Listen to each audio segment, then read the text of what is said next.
thing I heard in the last week was Jaren's experiment that he's thinking of doing.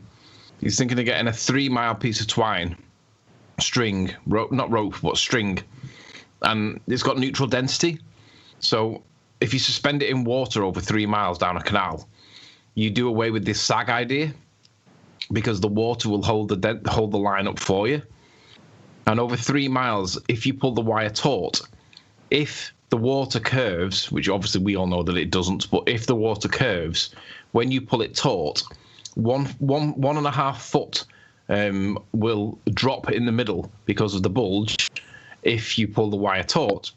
And that would therefore show that the surface of standing water would in fact be curved or not curved, whether or not you get the 1.5 feet of tangent or bulge, whatever you want to call it. And if you don't get the 1.5 feet and it pulls taut flush with the surface, the absence of the 1.5 feet in the middle would then prove that standing water does not curve. And I think that's the best experiment I've heard him do. Yeah. Well, that being said, I've heard him do loads of things, and I've thought, yeah, that's ace. That'll well work. And obviously, when it comes down to it, you don't always get what you think is going to happen. There is that, yeah. I'll tell you, that would be great in the Bedford Canal, 6 miles, and instead of string, use floated or even fishing wire. You know, so like marlin fishing wire that's like luminous or something. This line, though, this line is only 3 ounces. At 3 miles long. It floats on the water. So it's so light. Yeah. It's lighter than the water, so the water will take the sag out of it. So basically all you got to do is pull it at the other end and it'll pull it taut. And if it drops by 1.5 feet in the middle, then it's curved water. And I'd be on their side then. See you later, boys. So what, he's got some special string already that sort of floats? No, or he knows which string you want. Yeah, it's just a certain kind of twine that's very light. But it's also very expensive. He's going to have to do a GoFundMe for it. But I think that's the best observation that you could possibly do because it'll put it to bed for me. If the water curves, there'll be going to guarantee that it stays in a straight line and not deviates, because it could quite easily sort of deviate 1.5 feet over 3 miles, wouldn't it? Well, yeah, you pull it taut, don't you? He's going to winch it. Yeah. That's a good idea, though. And it's very strong, too. It's real light, but it's very sturdy. It's real strong.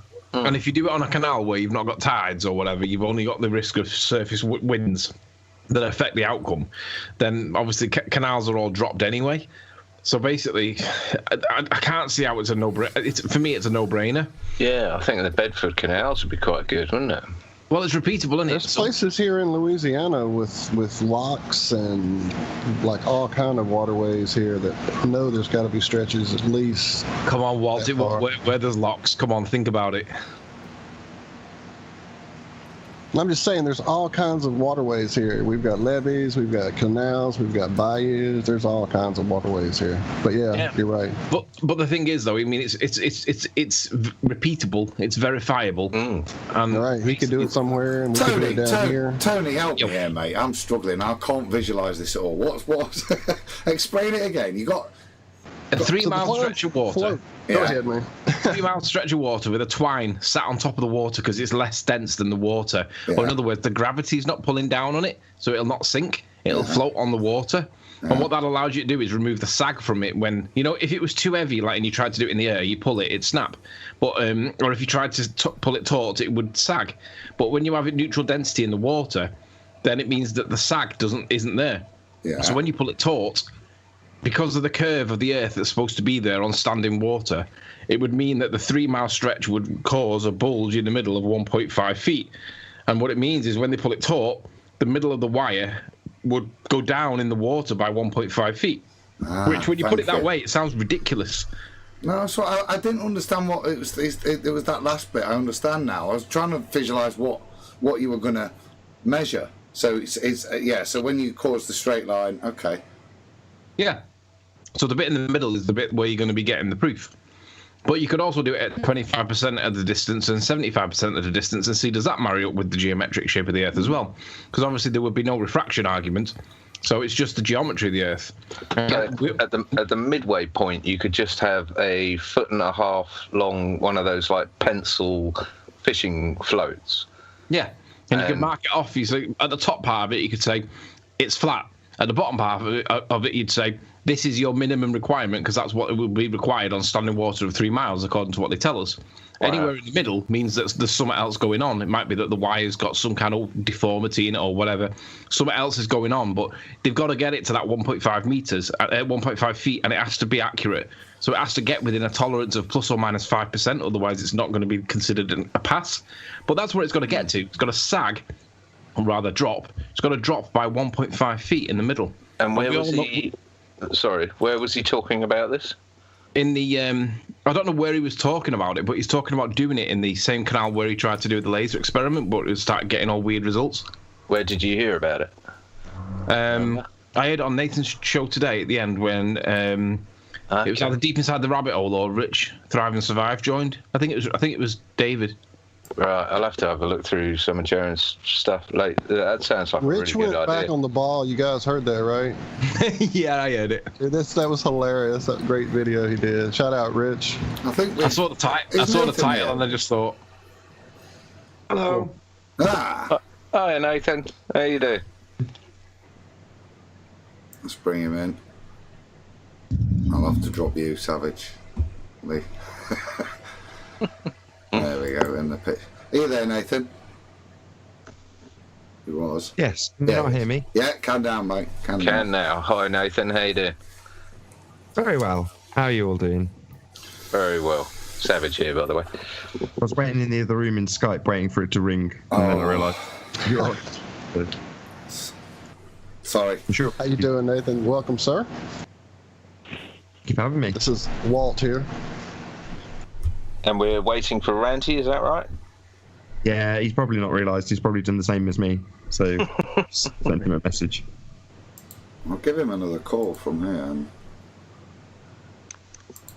see if we can get him. So what's been at the forefront of your week, Nathan? Wind turbines, on the whole. Really? Wind turbines. That sounds interesting. What? Explain. Well, for a long distance photos, sort of wind turbines. Yeah, sort of 20 to 23 miles. Ranty's got lots of images, which typically, as soon as they get flashed up or have been over the last year, say, people would say, there you go, obvious proof of curvature. And they take you immediately to the refracted hidden value in the curve calculator. And I don't know what Anthony's covered in terms of this. Have you covered anything we talked about earlier, Anthony? No, we were just talking about the Twine experiment from Jaren. Oh, okay. So, you've not... Well, maybe we can... I don't want to steal your thunder because it was you that said it to me, Anthony, in terms of the not flattening out, but bringing the curve calculation, which is a squared function, back in line with perspective. Sorry, go on. What I noticed is that when you do, so Adam's going to be doing the swatted up on this. This is more of another one of your lot's bloody fool's errands. So yeah, but you're the fool that's doing the errand. That's what I mean. We're the brains behind the outfit. The monkey doing the grinding the organ. Yeah. Yeah. What it seemed to me was that when I looked at the refracted hidden value, if you get an arbitrary value and start at, say, 20, and then go to 21 miles, 22 miles, 3 miles, 4 miles, 5 miles, and go up it until, say, 30, if you record the standard, the refracted hidden value, and if you then record the hidden value, you know caused by this 76R. But it looked to me like there wasn't the squared function being represented by the refracted hidden. And it looks to me like they've backwards engineered the refracted hidden squared function with an adjustment that they call standard refraction, which basically reduces that squared function and makes it more linear. In other words, they make it perspective by getting rid of that secondary function, which is the squared effect part of it. Now, it's only suspicion at this point. Adam's going to play with the numbers and see if it's true.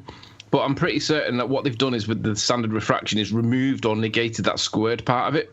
In other words, left us with a slope that obviously we don't live on, but see. And they've called that slope the curvature, and that appears to be what is happening. But it's only work in progress. It's very rough. We've only just literally spoke about it tonight, but that does appear to be what's happened. But we'll come back with that one on Nathan's show in the next 3 or 4 days. The point to date, then, without us going into too much detail about that particular aspect of it, these wind turbines basically you're no longer looking at that value. So you can kind of ignore that from this point. I know you'll get what Anthony's just said, but the refracted hidden value is not relevant because what we're looking at is something that's up in the air, wind turbines.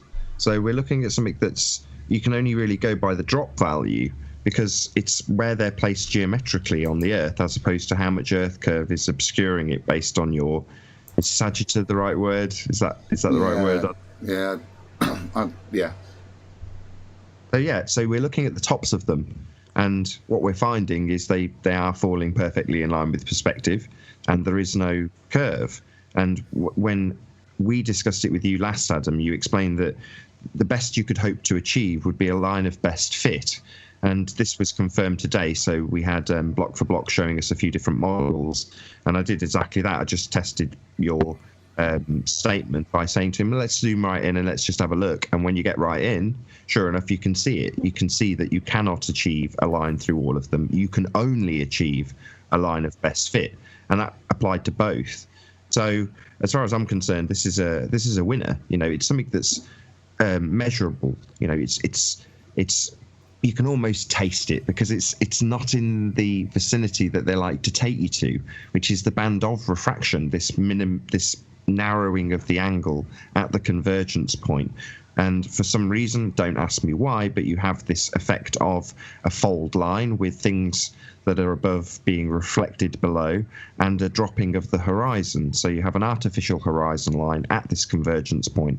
I've been to date saying it's because of the narrowing of the angle down to nothing, basically. And as you look up and down these turbines, obviously the further down you look towards the base of the turbine, your angle of view of that turbine is reduced also. So it's not as simple as just looking at the turbine and saying it's this feet and inches value that's applied to it. It's nonsense because you've got a varying view. As you look down it, obviously your angle of attack to the bottom of that turbine when you're on, 6 feet off the beach 20 miles away is almost nothing. But you do have a very slight angle. This is going to be in decimal places, but you do have an angle on the top of it. And therefore you can see the effects of what's happening going into the distance on the tops of the turbines without any interference. And what we're seeing is a completely linear, straight line. And you can't have that. You can't have a straight line on a curved surface. I'll tell you what, Nathan, it's almost as if you guys have got to write a textbook or something on this and then sort of travel the country holding seminars or like wreath lectures or something with props and things like this, just because it is literally, I would say this is at a 2 degree level understanding. Would you agree? Heavy duty, right? I don't think so at all. I think most people understand implicitly that things get smaller into the distance. And what we're looking at in these turbines is things getting smaller into the distance. The point that it gets complicated is when you explain how conceptually it should look if it was on a curved surface. And when it's measured, it ignores perspective. And that's the strongest point, which I think everyone will always understand. When you do these measurements and say how much of the refracted hidden the value we're always taken to is in effect, you're ignoring the fact that these things get smaller into the distance. So that for me is always going to be a winner and doesn't require a great deal of intelligence to get, I don't think. Maybe everyone just needs to take a class in art. Yeah, precisely. That's all it takes, really, isn't it? I mean, that was like, for me, I seem to remember doing it pre-high school, maybe 9 or 10 years old. But they certainly weren't teaching you this stuff. I mean, they certainly weren't teaching you what you should be seeing and what you're not seeing, and the curve just never entered into it. No, definitely not. But I think you taught this stuff as though it's artistic only. You taught about vanishing points and perspective lines in art class. But that's how our world works. Yeah, exactly. Art. I mean, if you're doing landscapes or things like that, that's reality. You're not making it up. It's not just art that this works in. It's reality. Absolutely. Yeah, but definitely. I mean, why I say it's sort of A level. I mean, to an indoctrinated baller from birth, I would say that to get to this level of understanding of what's going on is almost like, sort of A-level standard. That I'll definitely agree with. I mean, it's taken me a while, to comprehend it and to be able to verbalise it in a simplistic way. And that's it. You verbalise it, fantastic. That's what I mean. You should just transcribe your hangouts and stick it in a textbook with diagrams and things. And about that. See, if you transcribed it, it would be intersected with, "You're a buffoon, you're a moron, why aren't you getting this?" It wouldn't go down well in a textbook. So how much of that is acting and how much of that is absolute outrage on your part? Because you play it very well. I hear anger. I do hear anger in your voice. It is sincere. When you're talking to some of these trolls. That's boiling. And I don't blame you at all. I mean, I can't believe that you keep your cool as well as you do. I couldn't even do what you do. Yeah, Charles is the one that's probably, I was really biting my tongue, because as far as I'm concerned, he's a massive part of the problem if he is indeed a teacher. He's laughing about this stuff with Anthony on some of his hangouts, while simultaneously going back to work the next day and then indoctrinating children with what he laughs about, the understandings of where it falls apart and fails completely.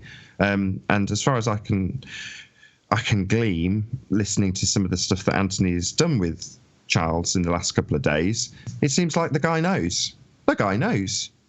And I think he knows. I think he's known all a lot. Well, just it makes my blood boil. Yeah, I agree. Sliceback knows as well. He knows his nose. Yeah. Yeah, totally. And Wolfie and all the others, the main players, definitely. I must say, kudos to you there, Tony, with your debate with the science teacher. That was just absolutely awesome. And kudos to him as well. He was a reasonable person. He was their version of Adam Meakin, to be honest. A really affable kind of guy that you can't fall out with. Bollocks. Seriously, he was. I mean, I tell you what. Is this the one that Nathan said was bad as a Jehovah's Witness? Quite possibly. That was great. I laugh every time I hear it. Let me give a little bit of background to this guy, right? He came to me and he said basically he'd seen me talking with somebody on my channel. I can't remember who it was. And he said, look, I've had a back and forth with Del Beyond the Imaginary Curve. And he said, and I ended up with that Sheeps and Neeps. And I was like, right. And he said, I'm just looking for someone that I can have a normal conversation with. And I said, you've unfortunately met the two most aggressive people in Flat Earth. I said, and unfortunately, you're not going to have a good conversation with either of them. I said, what can I do for you? And he said, I just want to know why you think the Earth's not a sphere. And I was like, right, you've come to the right guy then. I said, take a seat, sit down here. Anyway, I put my arm around him, right, and I basically gave him the friendly, affable friendship hand, like the palms. I was like, come here, sit down, it's fine. Anyway, what he wanted from me basically was I worked it out. He wanted me to take a physics exam to see whether or not I've got basic common sense. And I was like, well, I'll tell you what, I'll do the paper if you debate me on Flat Earth. I said, I'll give you the questions beforehand, and you can get, and I'll tell you completely. I'll give you full disclosure. I'll give you the questions, and if you're prepared to give me the answers, I'll give you my rebuttals, so you know what's going to be said. So we agreed. So basically, it was a good trade. I'd give him the paper. In return, he'd give me the debate. Bear in mind, I've given him the questions in advance, and he's given me the rebuttals, and I've given me my responses back. When we came to do the actual debate, it's almost like he threw the answers out the window and answered it as a normal bloke. Because the first question, given that he's a physics teacher, was what scientific evidence is there to prove the shape of the Earth? And the answer is quite a limited, narrow answered question. It's like, it's not something that you can start saying things like, well, there must be a conspiracy between all the governments of the world and pictures from space. It's quite a narrow question. What is the scientific evidence to prove the shape of the Earth? And he didn't give me any he started reeling them off the way that you would do if it was a normal bloke. So I had to interrupt him, and I didn't really want to interrupt him, but it went that far and that crazy that he was begging me to interrupt him. And I said, listen, in the nicest of ways, the question is this. I said, if this was a real exam paper, you wouldn't get any marks at the moment because you're not giving me any scientific evidence. You're giving me conjecture and opinion, but the question is, what scientific evidence is there? I want the observed phenomenon. I want the independent variable. I want the effect on the dependent variable. I want to show that causative relationship, that causative effect. And basically, I didn't get anything out of him.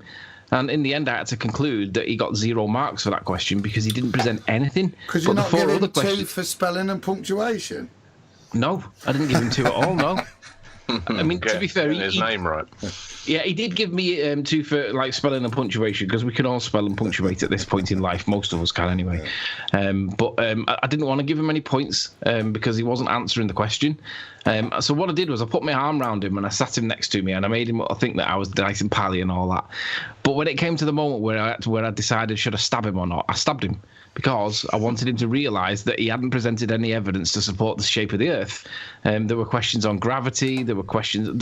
It was really, really good. So if you've not seen it on my channel, go and check it out. No swearing. I don't think you stabbed him. I think you were very fair. I mean, it's you were adjudicating on the answer to a pretty simple question. If if we're talking about it, this is your belief, this is your faith, this is what you trust you're living on. Prove it. And a science teacher couldn't. And like you say, there was no swearing or anything like that. And also, he puts this out on his own YouTube channel, doesn't he? And his students watch it. Is that right?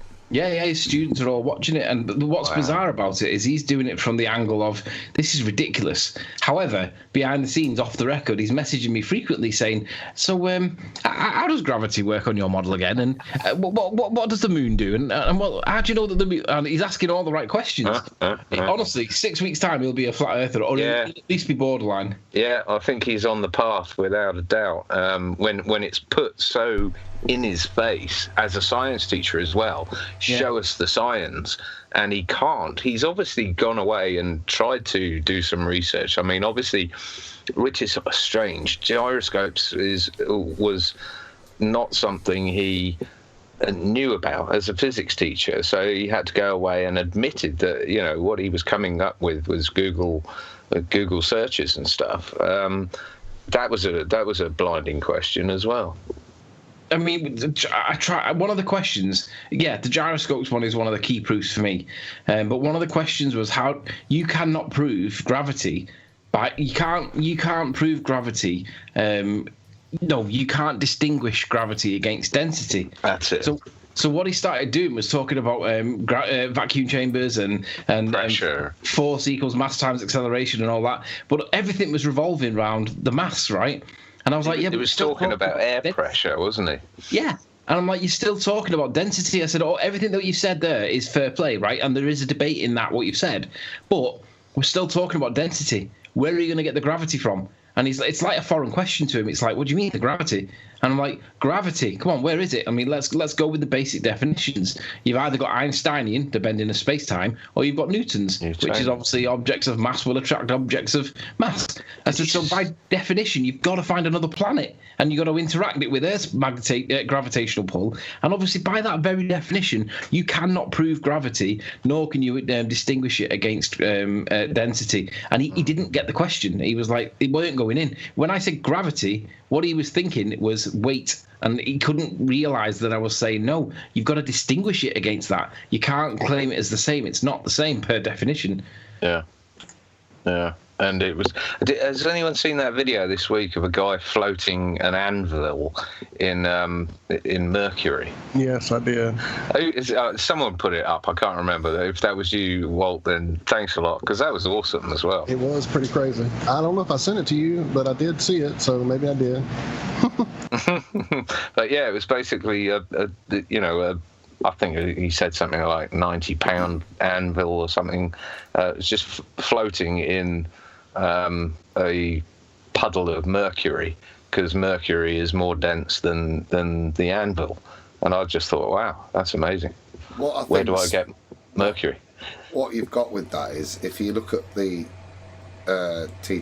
physics teachers' videos, he's started to apply his scientific mind to the egg problem from Phuket Word that you've set him, Anthony. It's quite. He's attacked that with great vigour and honesty, that problem, and I think that's going to be the start. He's going to now apply that level of reasoning to Cavendish and all these things that he's espoused. I think. Yeah, but to be fair, he's done a rebuttal to that on his channel. Why it's called "Why Eggs Can't Disprove Gravity," and I'm like, right, you've kind of missed the point though. Yeah. Can someone just fill us in on the egg thing, because that's new to me? Well, Phuket Word got an egg, and he put it in a state of salt water that basically allowed the egg to sit right in the middle of water. So it was neither at the top nor at the bottom of the water. It was in perfect equilibrium. And all he did was he added salt to the solution, and that made the water more dense. So it displaced the egg, and the egg went up. And when he poured more water back in to bring the density back down again, the egg went back into the middle. So obviously, the independent variable was the salt, which caused the density of the solution to change, displacing the egg. Now, when I pointed that out to him, he totally agrees that the independent variable was the salt, but he can't get his head around the fact that this is not gravity. And he can't get his head around that this is not gravity that's in play. To him, that's gravity because he can apply the maths. Good. And I'm like, but gravity wasn't the independent variable. And he's like, yeah, but it was gravity. And I'm like, no, the independent variable was salt. I said, we agreed that that was the independent variable, and in the scientific method, the independent variable affects the dependent variable. Therefore, the independent variable was the cause. But you're telling me that it's gravity. I said, so how is it that if one of your kids in school told you that the independent variable was something different to what the independent variable actually was, you wouldn't pass him on that, would you? And he was like, well, no. And I'm like, so why would it be acceptable for you to argue gravity when we've both agreed the independent variable was salt? And he was like, well, I'm explaining it, and I'm like, yeah, but the cause was salt. The cause was not gravity. You've got to write a textbook, man. This is awesome stuff, and so well explained. Do you know, the guy is so affable, right? I can't fall out with him because he's such a good ambassador for their argument, for their side, that I don't want to upset the guy by losing. Put it this way, if I left him in Nathan's loving arms, it wouldn't have gone this way. And I love that. I mean that in a good way, Nathan, like a loving way. But Nathan would have just battered him. Do you guys shaking in a corner. You guys remember Room 101? 2 + 2 = 5, right? Yeah, you're talking 1984 Winston. Right. Yeah. Right. Basically being, beaten down to the point. Now, they put it in, I think it's metaphorical because it's done over a very short period of time, but essentially they brainwash him into, their way of thinking.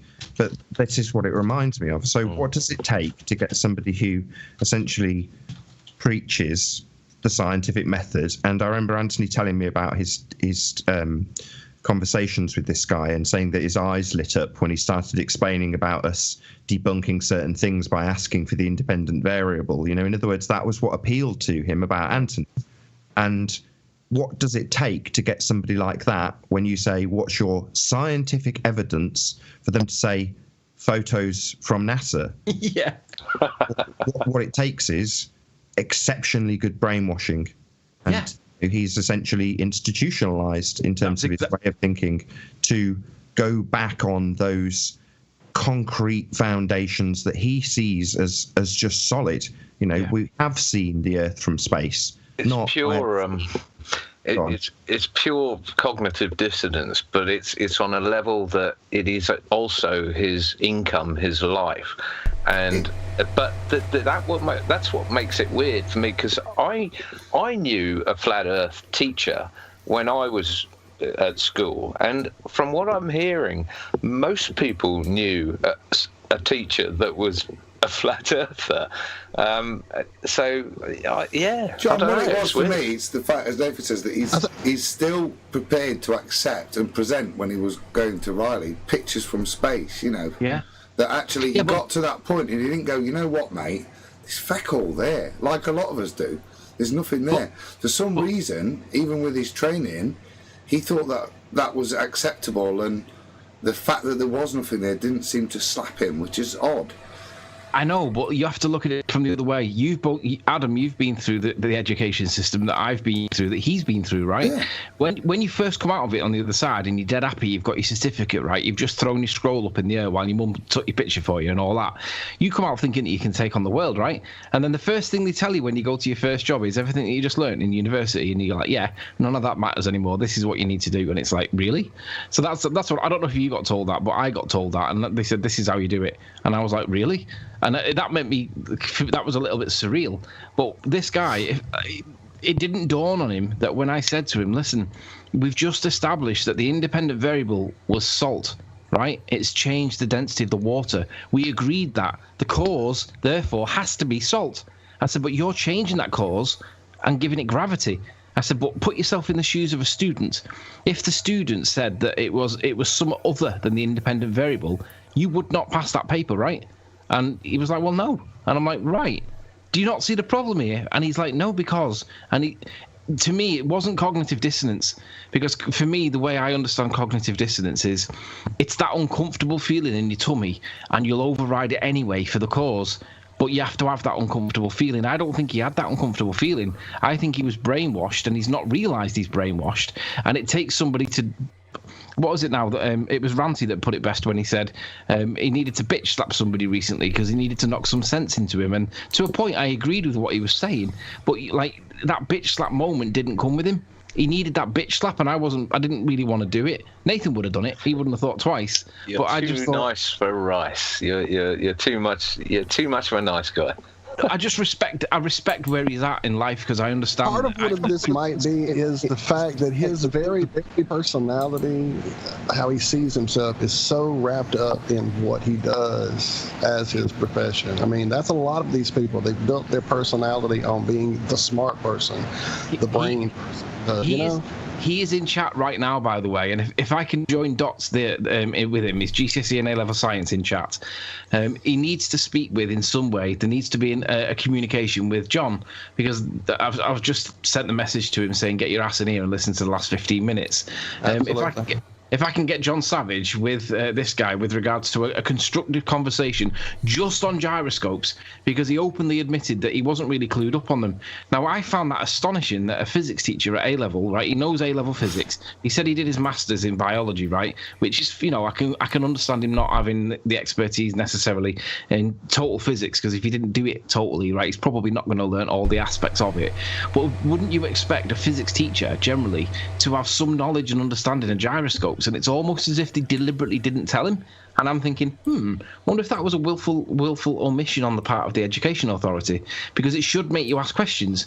Well, how does it work with planes flying around the curvature of the Earth then? But if they don't even tell them about it, then maybe it just gets shoved under the mat and hopes that they never get to. But it'd be great if John and Al, GCSE and A-level science, could have a conversation on somewhere, and then literally tell him how it works and how it doesn't work, what it does, what it doesn't do, and basically teach the teacher the teaching. Do you know what I mean? That's a good idea. I mean, I'm totally open to it as well. We'll try and line that up if Al is up for it. Yeah. I mean, there are more credible people out there than me. I don't claim to be a gyroscope expert in any way, shape, or form. I just understand the principle of the gyroscope. But there's Rob Durham, there's the pilot Tia Jolie, there's Bob, who's a pilot as well.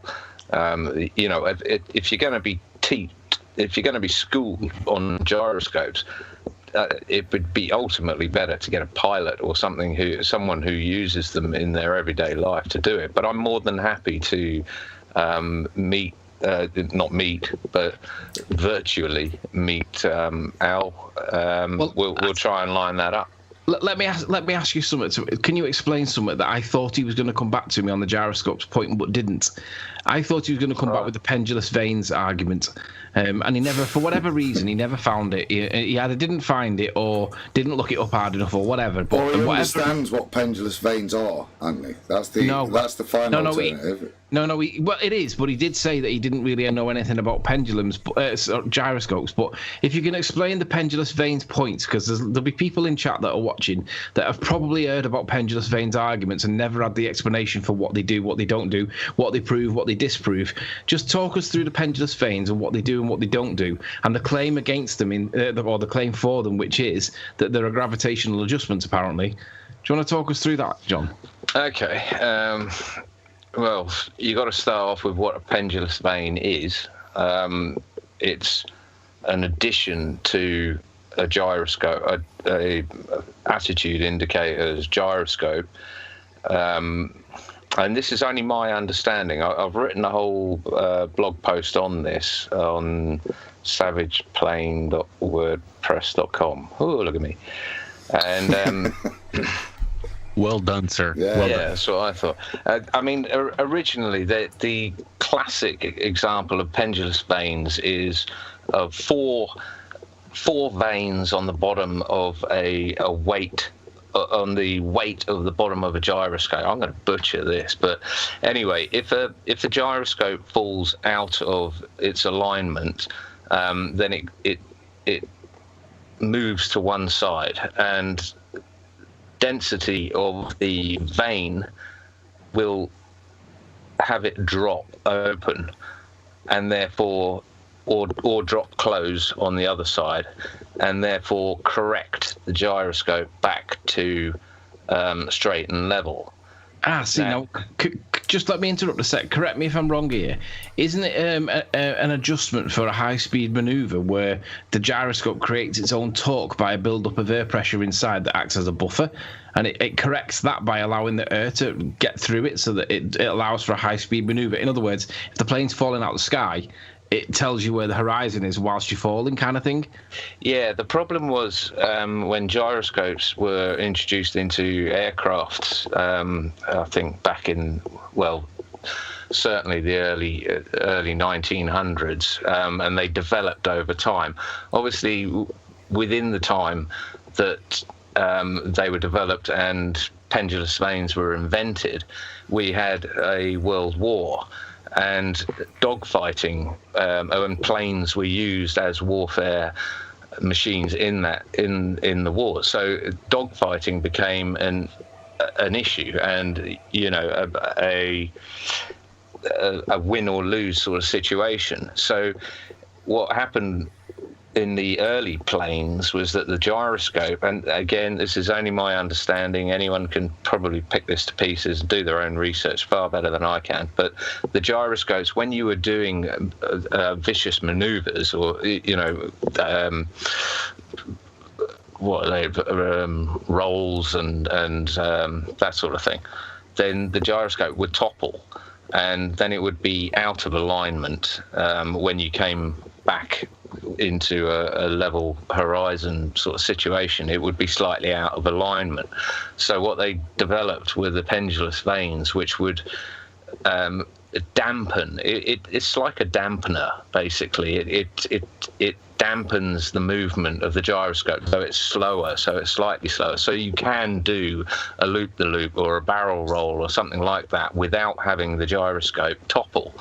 That's how I understand them anyway. But they have nothing to do with the curvature of the Earth or maintaining the curvature of the Earth. And I say that confidently because I've heard it from a US Air Force pilot, high-altitude pilot, a commercial pilot, Bob, of course, who has a private pilot's license, Rob Durham, who has a private helicopter's license, and from a gyroscope technician, a US Navy gyroscope technician.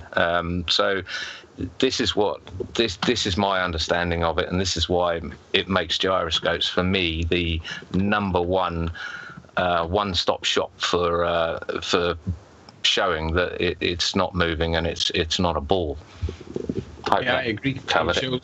It shows two. You kill two birds with one stone. It shows that there is no curvature and that we are not moving. So everything else becomes moot. You can debate stuff if you want to go. But a lot of people say about Nathan's show, why is it that you never move off them things and start talking about all the other things like dark matter and all that? And the answer, of course, is, well, they're all like based on the idea that these things are established principles. So you need to prove the established principles before you move off them. And the gyroscopes show that there is no curvature and there is no rotation. And until they can demonstrate that either of the other things are there. And the beauty of it is, as well, is that, and the reason why I chose it as the experiment of choice was because there was a guy back in the 1850s who was very well known and respected by some, called Leon Foucault, who most of the listeners are probably completely aware of, who not only did the bogus pendulum experiment, he also claimed to have done the gyroscope experiment, in which he claimed to have shown with his, as Bob says, cheesy 1850s gyroscope with no ball bearings and a hand crank to wind it up, gyroscope, that the Earth was spinning. And this made front page headlines and became a norm from then on. But since then, the excuse I've heard is that the gyroscope isn't used as an example. The pendulum always is, and it needs to be a whacking great pendulum, basically in a cathedral-sized building, for them to say that it works. As opposed to, a handheld gyroscope or the size of your hand gyroscope that can work anywhere in any classroom or library or anything else. They just say that the pendulum is more bang for your buck, and that's why no one really talks about the Foucault gyroscope. Well, I challenged that and repeated it, and so have numerous other people, and no one has ever come up with, as far as I know, any sort of drift in a mechanical gyroscope trying to replicate the same experiment that Foucault did all those years ago. So that's why it's a great example, because I get quite often, gyroscopes aren't designed to show the curve of the Earth or the spin of the Earth. You're talking out your arse. You don't know what you're talking about. And I just reply and say, so Foucault was a liar in 1852 then.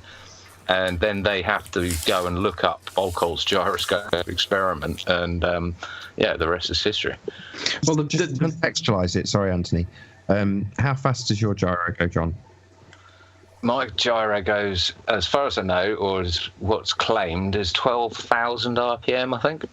Okay, and how fast was the hand-cranked, cheesy 1800s gyro? Well, it's very hard to tell, because I've tried researching Foucault's gyroscope and his pendulum and everything about the guy, and there is almost no information out there about it. I mean, his pendulum, his gyroscope is said to be in a museum in France, but it's... No, that's a replica. It's a replica. So his original... this is starting to sound like NASA already. His original gyroscope's been lost. So this is a replica. There's no, as far as I know, there are no... They burned it up with the rocket? No, I'm being silly. There's no sort of written data or anything shown for the figures he got or the revolutions he got. As far as I know, it was something like 200 revolutions a minute. Absolutely. And it was hand cranked. And didn't he actually do a public display that showed no movement? I don't know, possibly. Yeah, but you could measure the duration in seconds, presumably. He had a massive or a long arm coming off his gyroscope. And I'm not sure how he managed to balance it, but he that's, again, something we'll never know. And it was this arm was hovering over a degrees, whatever they are, showing the degrees of movement. And he had a telescope or a microscope even looking at that the pinpoint of the arm over these degrees, and that's what he said. And I think it ran for something like 6 minutes. And he said, yeah, there was 3/4 of a degree of movement or something along those lines. There you go, done. just to contextualize that, how long did your gyro test run? Well, the longest one was 6 hours. Well, actually, I ran it for 24 off camera, but the longest one I ran was 6 hours on camera. And I did a 2-hour one on the rotating 24-hour clock, and I did a 1-hour one with no wires attached to self-contained unit with batteries. So, okay, just to contextualize this. So let's stick with the 6-hour one just because it's nice numbers. So we've got a 6-hour one and a 6-minute one. Just remind us what Foucault got in 6 minutes. Well, he should have got, I imagine, 9 degrees or something along those lines. Is that right or wrong? What did you get on yours? I got 0 degrees on mine. It didn't move any. Not in 6 minutes. How long did you get in the 6 hours, though?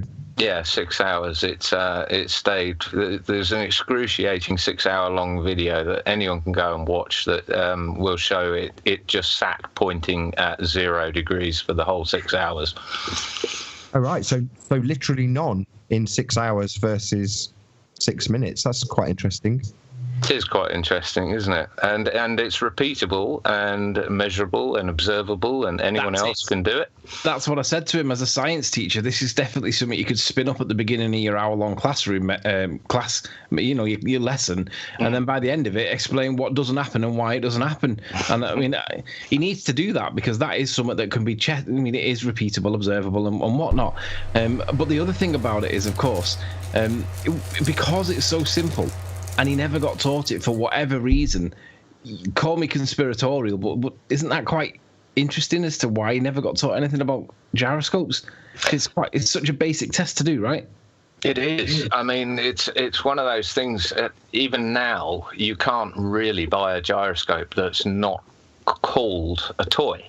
An executive toy maybe, but it's still called a toy. And you're looking at things with super high precision engineering that are running. I mean, my gyroscope will run for half an hour on a spin, unpowered, so it's been spun up and it will run for half an hour silently almost. And it's just you're not taught these things. It's a toy. It doesn't tell you actually anything of any importance. It's just a toy. It's a spinning top, even. The other thing, just the last point, and then I'll give way. When I said to him about, when you put the gyroscope mechanism on the rotating plate that was a clock, a 24-hour clock, that showed the 15 degrees of rotation every hour, right? Yeah. The problem with doing that is that if the Earth was actually spinning and the mechanism that you put the gyroscope onto was now detecting a 15-degree rotation in an hour, it should also detect the 15 degrees of the Earth rotation in that hour, and we should get up towards the 30 degrees mark, minus an adjustment for the latitude. But nonetheless, we should have got more than 15 degrees because you would have the Earth spinning in addition to you spinning the gyroscope on the clock. But the fact that it didn't show that, there's 15 degrees roughly missing. And I'm like, that is a key point of the equation. That needs to be ringing bells to you. Where's the rotation of the Earth, right? Well, it depending on how it's orientated, you're absolutely right. But it would range from between 1 degree or however you had it orientated. It would be either 1 or 15 degrees faster or 1 or 15 degrees slower, or anywhere in between. But it shouldn't be, if the Earth was spinning, it shouldn't register exactly 15 degrees per hour, which it did over 2 hours. It was clearly pointing at 30 by the end of it. But if you go back in that hangout with me, and when I put that to him, he had that blank look in his face where it just went in one ear and out the other, and it didn't register. And I'm like, come on, this is important. Do I need to slap you for this to work? Come on, pay attention. Where's the 15 degrees rotation? And it didn't go in. And I'm like, come on, Al. Gyroscopes tend to be tend to evoke a stare into the distance, no matter who you're talking to, really. Because, like you say, most of us have. I mean, we claim to know gyroscopes. You know, a lot of people say, you know, they think they know it after reading a wiki page or something. But in reality, it takes an awful lot more to get even close to understanding what you haven't been taught about gyroscopes. Yeah, education teaches you the knowledge, but the actual intelligence is learning how to think. Yeah. And just understanding the rigidity in space and the torque-free movement that a gyroscope has, and the fact that those properties are almost, as far as I know, unique to the gyroscope. It makes it a very, very special instrument. Yeah. Anyway. That was the mother of all fills. But go on, Nathan. I was just going to say, I did want to bring it back to the 1984 point, which is to say, even I could make a prediction. You could go through all of this with him, make it really clear, understood. But at the end of it, he's still going to turn on his TV, radio, open his newspaper, go on any internet page, talk to anybody, and everything will be geared towards heliocentric and globe belief as a standard. Like, it just is what it is, which is probably why his first port of call was, well, we've got a picture of it, right? As opposed to, listening to the question. But that's through pure brainwashing. You know, every single time you watch a cartoon, it's going to have a globe in there somewhere. Every single time you turn on the news, there's a good chance there's a globe spinning in the background. It's just, it's immersive. You know, we have been immersed in globe. So it's everywhere. You know, for us, we probably notice it, depending on our type of personality, a lot more or a lot less. Either we switch it off completely and just kind of blank out all of that propaganda and subliminal messaging, which is what it is, because it's not real. So we would either switch it off or go, look, there's another globe, and you realise how vast it is, how deep the brainwashing actually goes. And it's because they've got lots of minions that are doing it on their behalf, whoever they may be. They may not even exist. It may just be the system in motion. But ultimately speaking, we would have all done at some point our own little, part in brainwashing next man, or keeping the illusion of globeness alive. Just in our language, even as flat earthers, we say things that if you went back and analysed how you're saying certain words and phrasing things, you're phrasing it in a heliocentric way without even realising it. Yeah. Of course, the minions that you're referring to are the teachers. They are the foot soldiers passing on the good word, right? Well, no, I kind of meant more like me. So as an example, straight from me, before I was a flat earther, I was with my niece, and pointing up at the stars and telling her about how it worked in their model. Yeah? And when you talk just in general language, people, if they say, well, globally this is happening, they're not necessarily trying to brainwash the next man. It's just they are themselves brainwashed and they carry on the narrative. So it's comfortably everywhere always, without anybody having to think about it. And when you're that's why it's like you say, blank stares, when something is absolutely flying in the face of that. It cannot process almost. Yeah. So I get what you're saying. And critically, when he came on the show, people in the aftermath were like, well, maybe you should be more kind when people are making certain concessions. And my answer is, well, the reality is even this conversation now isn't necessarily for any of us as individuals to understand what's being said. It's for the audience. There might be a guy who's listening intently and then gets it as a result of said globe head just going, no, or pictures from space when asked for scientific evidence.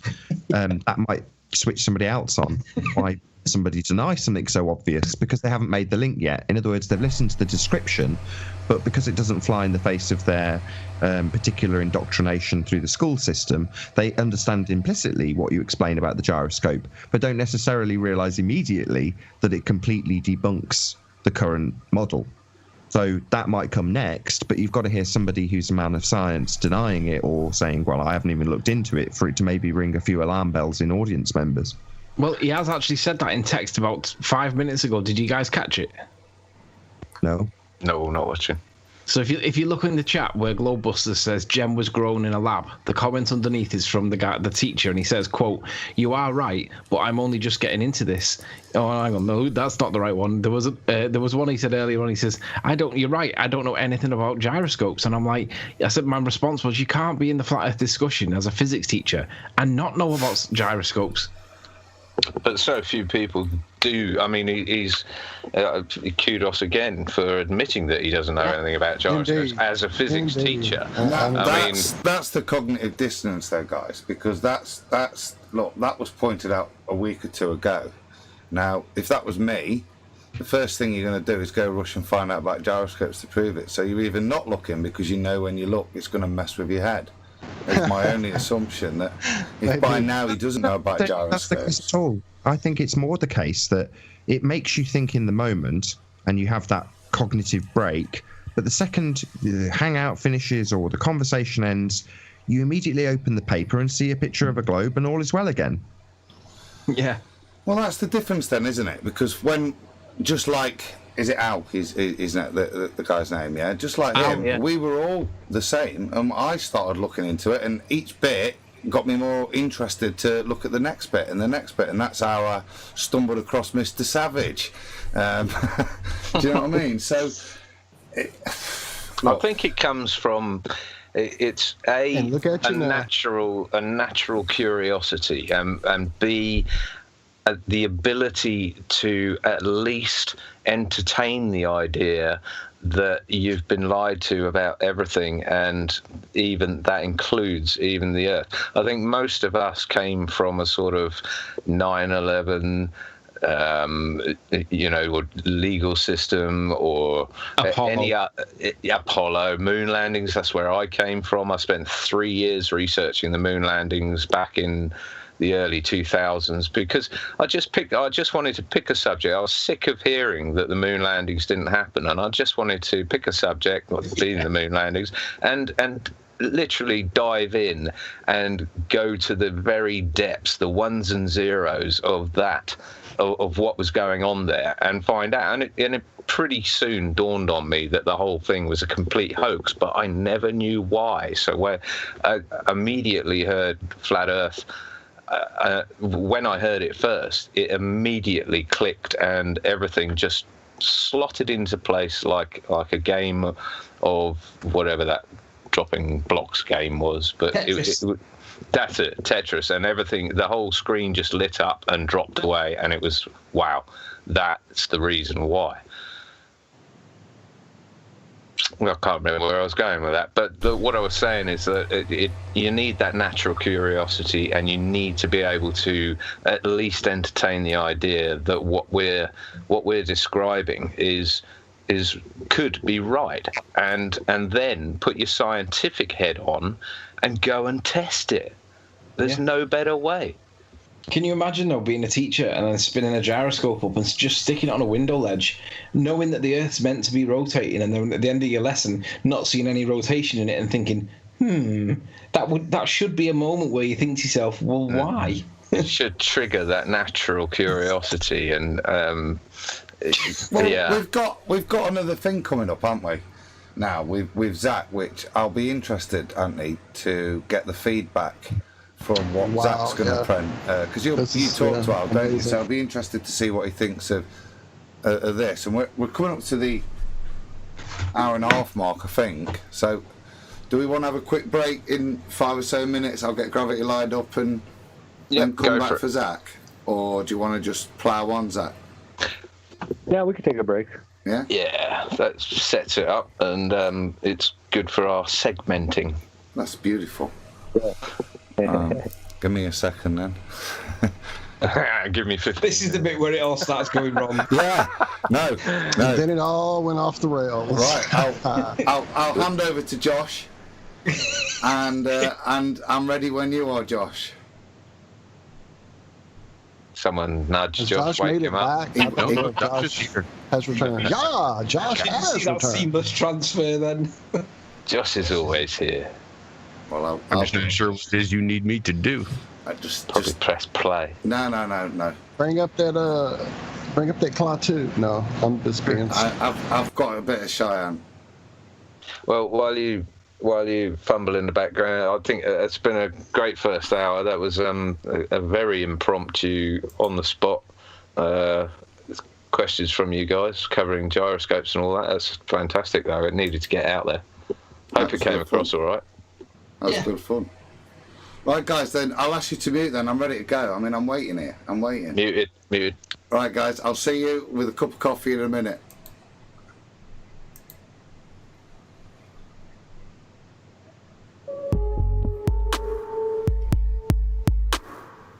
We're up pretty high, our heads are almost in the clouds, and their feet are chained to Seamless, the ground. I'm telling you, smooth. Well, I was thinking maybe I didn't hear the music, and I was just not. I was singing my own little song here. Got a hold of me.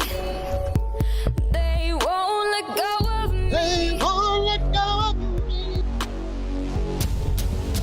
Let go of me. They might have gravity on their side, but something's pulling us high. Got the potential to fly. Don't let them be what holds you back from this one incredible chance. They're lucky to have had a glance at you. While you defy gravity. They can be cruel and mean and a huge pain. Our heads are in the clouds now. Don't let them make it rain. A smile can be the sign they're missing out on their rainy day. They might have gravity on their side, but something's pulling us high. Got the potential to fly. Don't let them be what holds you back from this one incredible chance. They're lucky to have had a glance at you. While you defy gravity. You defy gravity.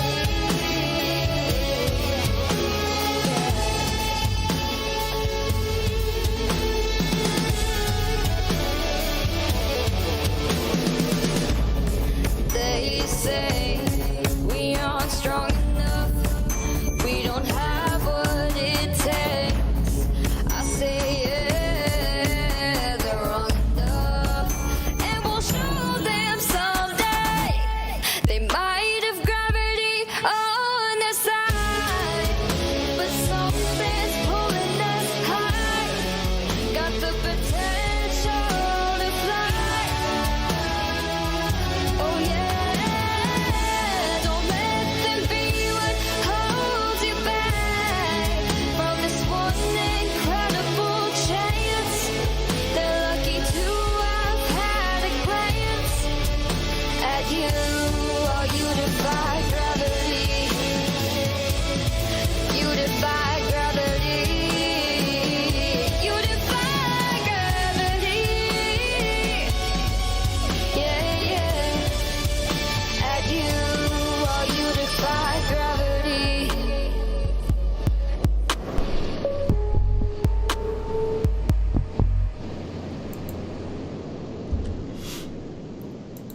There you go, boys. I'm just going to bring you back in almost as seamless as I left.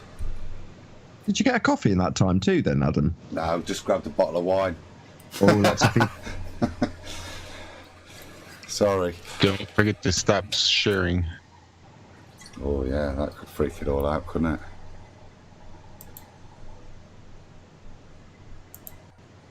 Have you stopped sharing on Skype now? There we go.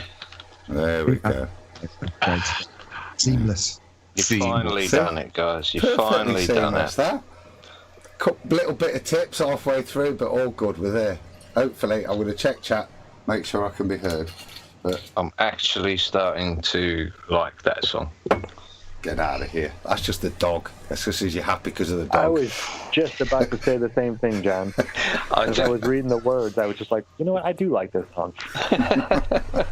And since you mentioned the dog, I was going to pop in, but I dare not go near the house now after the last time I went in. Sorry, guys, for those who don't know, I got a new dog today, and he's in the house, and yeah, I don't know whether it's mayhem in there or not, but last time I went in, everything was cool, and I was shouted at for coming in and exciting him, so I might be sleeping out here tonight. What type? What kind of dog is it? He's quite a big dog. You're not going to find out, Nathan. Yeah, that's about all you're going to get out of John. He's a crossbreed. He's not a pedigree. He's a rescue dog. And he's absolutely beautiful. Even as Nathan Wright can't. John has a taking the piss name for me, Beulah. But even we're not allowed to know the dog's name, so we're just going to refer to him as Beulah. So yeah, you got more detail than most there, Nathan. To be fair. He's got loads of names: Muttley, Beulah, Buddy, Dog. Take your pick. He doesn't have an all caps name, so there's no point. But you like Adam, so he likes those names. Are we back there? Yeah. Right, let's just hand over to the man. Zach, if you let us know whenever you want out doing, yeah, we could. We'll do it. I'm ready. I'm ready to roll. Well, today we're going to be talking about how the eye perceives light, or how I shouldn't say the eyeball, any optical system with a circular aperture will see light and what actually happens along the horizon and why it happens. It's well understood science. It is taught in every first year physics class. It's mostly to do with astronomical observations. That's why they figured all this stuff out. But it also works wherever you're looking at, even along the horizon, even if you're looking down, even if you're inside in a room, this still takes place. It is a fundamental limitation of every lens with a circular aperture. So could we start with looking at that Harvard document? Josh, if you share screen it, I'll stick it over.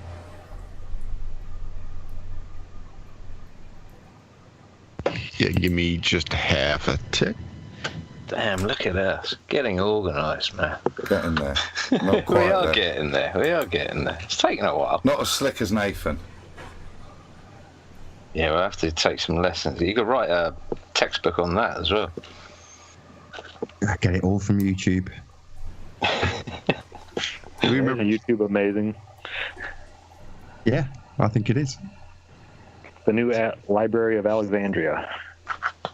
Until they burn it. Yeah. Well, it's smouldering nicely in the background at the moment on the fringes of the flat Earth. Now, I'm not that organized. This looks good. Better pay attention. Ooh, this is actually one of the later ones. All right, yes, I was going to say, I'm not quite that organized as to having them in the correct order. We're looking for the one. Well, we were going to look at the document first, I believe. Oh, you doing the Rayleigh's criterion? I've got that. Sorry, right there. I've got that on the web page. Yeah. So let me just pull that back. It's feeling a bit like Jaren on Globebusters when Bob's not around. Got to be honest. No worries. Hey, if it's that good, we'll be chuffed. So thanks for the compliment, mate. No worries. There you go. Right, I'll share screens. I'll just share screens with you guys, and you should be able to. I heard that as sharing screams. Yeah, I think that's about right. Is that working? I don't think you've got that just right. Oh no! Oh no! You need to. Why do I look at that? I can't see it. Did we have this problem before, which was why I had... We had to upload them to the network, the Iron Realm network. Welcome to the Iron Realm Media Learn Along With Us episode. See how we cock it up so that you don't. Yeah, I brought this in for Anthony, the Harvard document, just to show that this is, it's been well understood. You could actually type in just about any college and write in Rayleigh's criterion. That is the actual equation used to calculate for angular resolution limit. And just about every college will have a paper written on this. I can almost guarantee it in their physics department. Well, I hope what you're about to say, I hope Al's listening and paying attention, because this, I don't know, actually, it might not relate to him at this point. This is getting quite far down the line. It's not Flat Earth 101, is it? It's kind of like intermediate level kind of stuff. Well, it starts off that way, but when you get down to it, it's really going to be sort of maybe 102. This isn't really, this is kind of the advanced stuff, but I think what Zach is doing is just setting the stage for what's coming down the pike. Could you scroll down a little bit, Adam? I can. There you go. Okay, right where it says comments there. Oh, yeah. Rayleigh's criterion is usually applied to circular apertures where the criterion for resolution is when the center of one Aries disk pattern falls on the first minimum of the Airy disk pattern of the second source. The angular separation, radians, is then, that's what the symbol for radians is. And that's the equation right there. Radians equals 1.22 times wavelength of light over diameter of aperture. Very, very, like I said, they teach it in every physics class. Could you go down a little bit more? I think there's a little bit more. Oh, no, that's it. And that's all. I just wanted to show that it is in college papers. It is a real thing. They even show how to set up an experiment to show this right here. So that's all quite self-explanatory, isn't it? Yeah. The diameter is the aperture that it's going through. Is that right? Yeah. Yes. Now, I didn't bring up a slide for this, but how to find your diameter on, say, your camera. You would take the size of your lens, and then you would divide it by your aperture rating, your f-stop. So that's why, like the Nikons, the P900s, all of them, they have a smaller lens or a smaller sensor, so they can only go up to an 8 f-stop. Where many other ones will go up to like 16, 22, things like that, and they can make their aperture even that much smaller. But since we have a smaller sensor on the P900, the aperture, the f-stop only goes down to 8, I believe. And that's essentially putting that in real world language, the diameter would be the size of your pupil. If you're talking about the eye.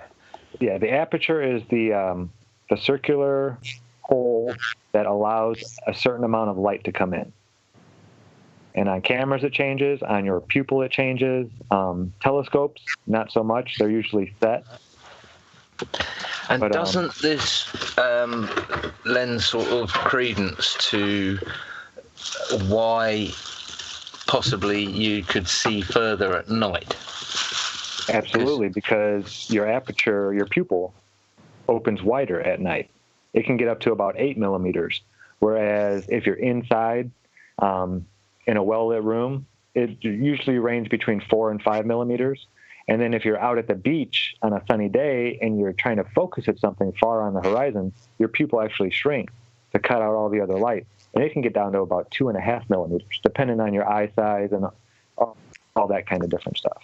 And if you're off your head on drugs, then you can see to the end of the world with a... Yeah, depending on which drugs you're on, right?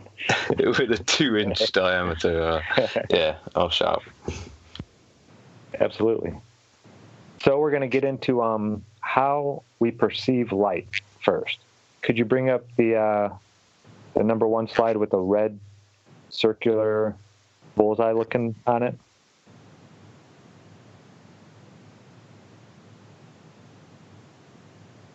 Is that the one with the airy disc on it? Yeah. Yeah. Let me take a look, and there we go. Okay, now this is what a light source looks like on a a photon collector or whatever they call them. If you shoot a single pin source of light, it will make that Aries disk. Now this is how we see all light. As you can see on the right, it has the point spread function there on the bottom. Now, it almost looks like a drop in the water, doesn't it? It's just, but at that X line, right above where it says point spread function, you will not see anything below that X line. The only light that you will ever see are any of the humps that make it over that spot. And it's called Aries disk because it was discovered by George Airy. I believe, yes. The astronomer royal of fame of Airy's failure. Correct. Wow. And the neat part is we've all seen imagine looking at a candle and how you see that glowing, sometimes you'll even see 2 or 3 rings around it, just like we're seeing there. It's the same thing. If you put a point source, or if you're looking at headlights off in the distance, you'll usually see a big round circle around them. That is diffraction. That's what is taking place. Or the Aries disk, is taking place there. Because it appears to us to be a single source of light. And then as the car gets closer, you see the headlights separate, and you'll see 2 large circles around the headlights. Yep. Now, can we go to, I forget which one would be next. Do you have them in order, Adam? Josh is in charge of this because it was beyond my techno. Incoherent. Let's see,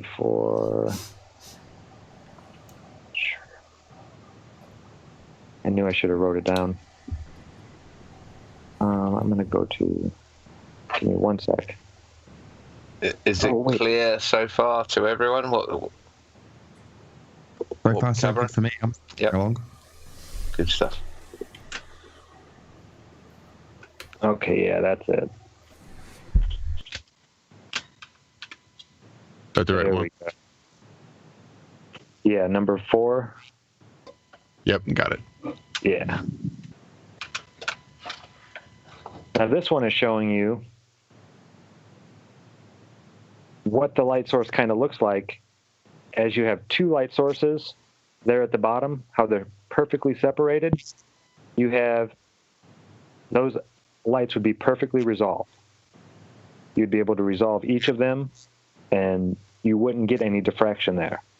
Now, as you would move further back, you would see on D there that they start to kind of come together, but as you can see, the 2 maximums are clearly visible. That is the limit right there. That is the angular resolution limit of those 2 light sources. And then as you see to the right, that's what happens when the sources mend together, and you can no longer differentiate from one light source to the other. And they blur together. Can we go to the next one now?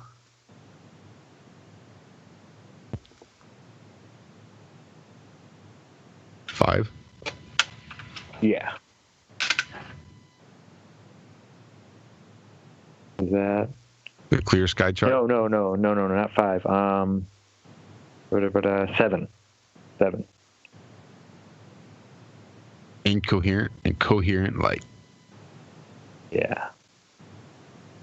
Now this is actually showing you 2 light sources, how they are perfectly, it's the same as before, but now you get pictures to go with it. You have the 2 separate light sources, you see them getting closer together and kind of melt. If you turn it sideways, this is what the setting sun kind of looks like. Yes. This is what you were showing in the warehouse, weren't you, with the torch? Yep, this is exactly the same concept. The lights start coming. It's almost what we've been calling the mirror band so far. Yeah, absolutely. Which never stuck. So wait for the real name to come shortly. Ooh. Now, if you think about it, when you're looking out, there is a ring around your head, a hula hoop, the kind that you would wiggle around your waist as a child, think of holding one of those up, or it's attached to your shoulders, and it's up around and wherever you're looking, that is at 21 feet away. The average human eye is a 0.0165 something or other angular resolution limit. And they just say it's 0.02 to round it off. Now at 21 feet, that'll be about 2 millimeters, which is nothing, 2 millimeters blocking your view, no big deal. But then you get up to 3 miles, and if you have it at 0.02 instead of the, like you would be squinting, which would be like a 0.038, then you're already talking about over 4.5 feet, almost 5 feet. So that wouldn't be visible, is that what you're saying? Would not be visible, yeah. You could not distinguish one light from the other at 3 miles away. 5 feet along your horizon that you're looking at would be blurred. Yeah, so it's not you can't see it, it's just you can't distinguish anything. Exactly. It's that diffraction band, you guys call it. Well, you can't resolve it. Yes. Your eye can't physically resolve it. But if you pull out a bigger lens, like a P900 camera, and now look at it, the whole image will come back into place because you have lowered your angular resolution limit by having a bigger diameter. Uh-huh. Should we go to the next one? Let me see.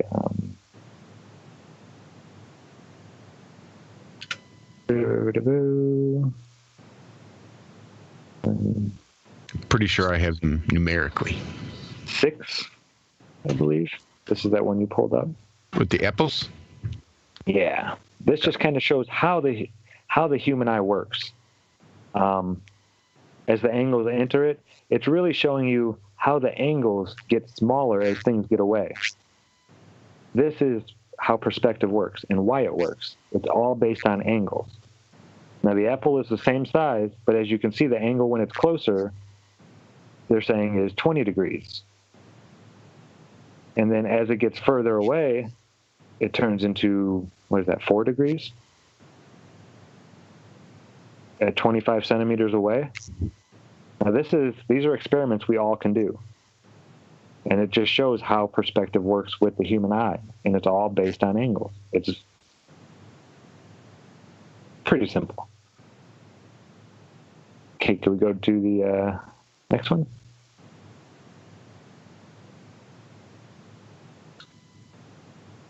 No, is it 5? There we go. No, not 5. I think you had it. Yeah, I think you had it. 9. Yeah.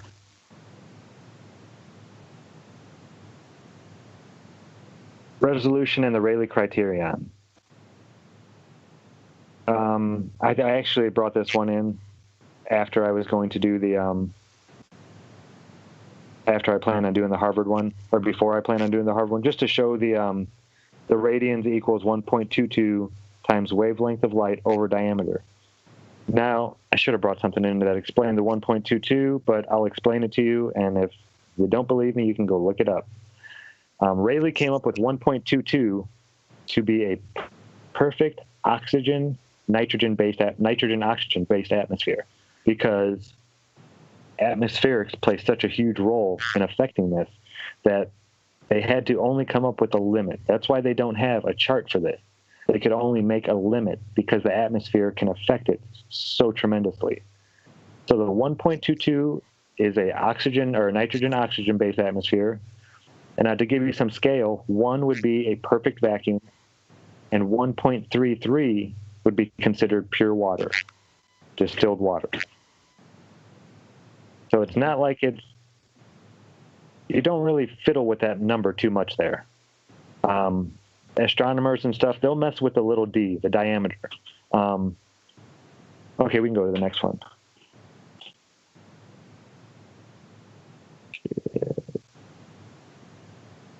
Two, I believe.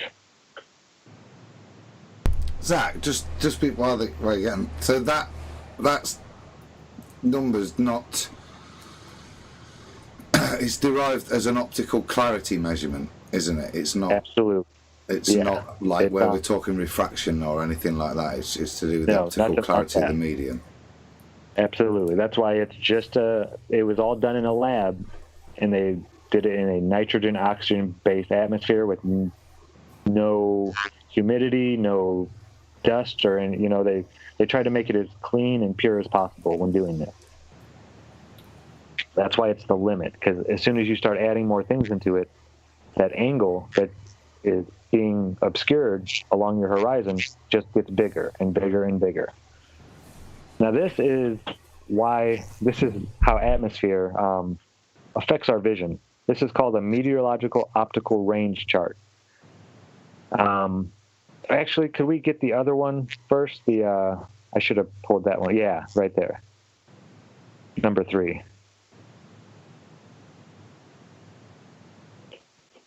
There we go. This is the meteorological optical range chart.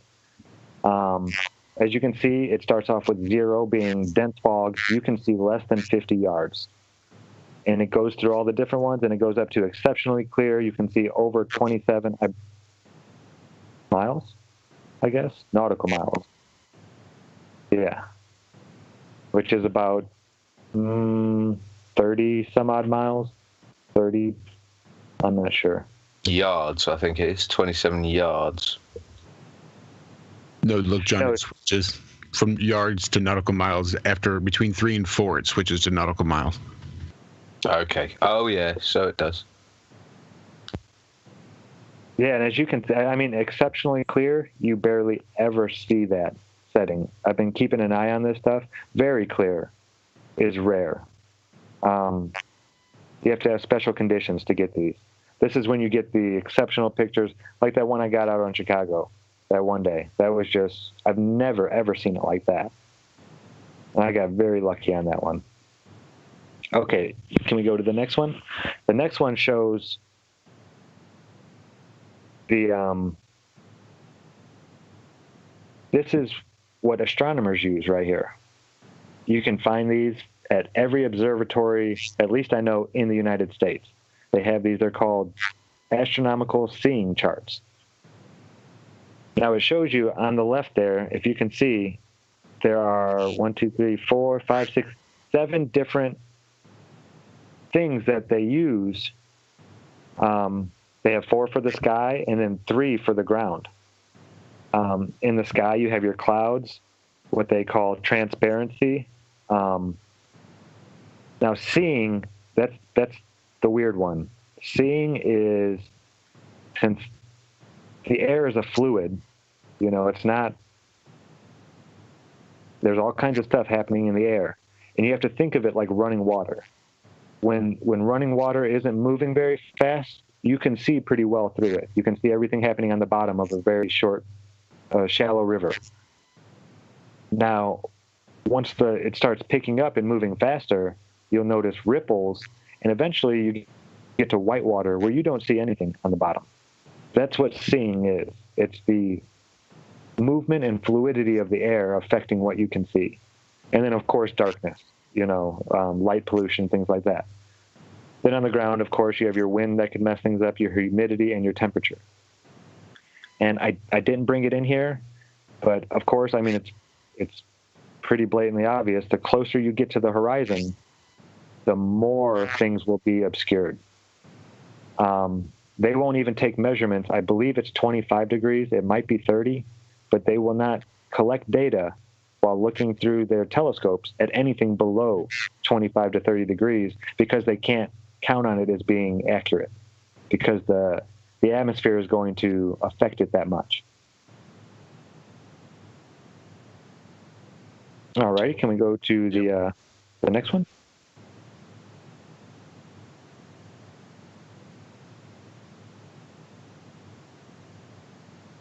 Yeah, we'll do this one. Okay. This is where we're at. I don't think there's many left if that's the case. No, this is it. It's a short presentation. We're not going to get too in-depth in anything. Does everybody kind of understand everything so far? Pretty common sense? Yep. All right. Now, this is showing your human eye is there on the left.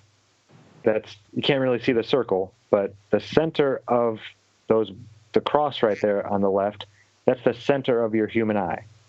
All the light is going to come through, and then it is going to crisscross and project onto the sensor in the back of your eye. So everything really looks upside down to us, and our brain flips it back over and corrects it for us. Now what I've done here, all these lines are the exact same distance apart, and I've made the top further away from the eyeball than the bottom.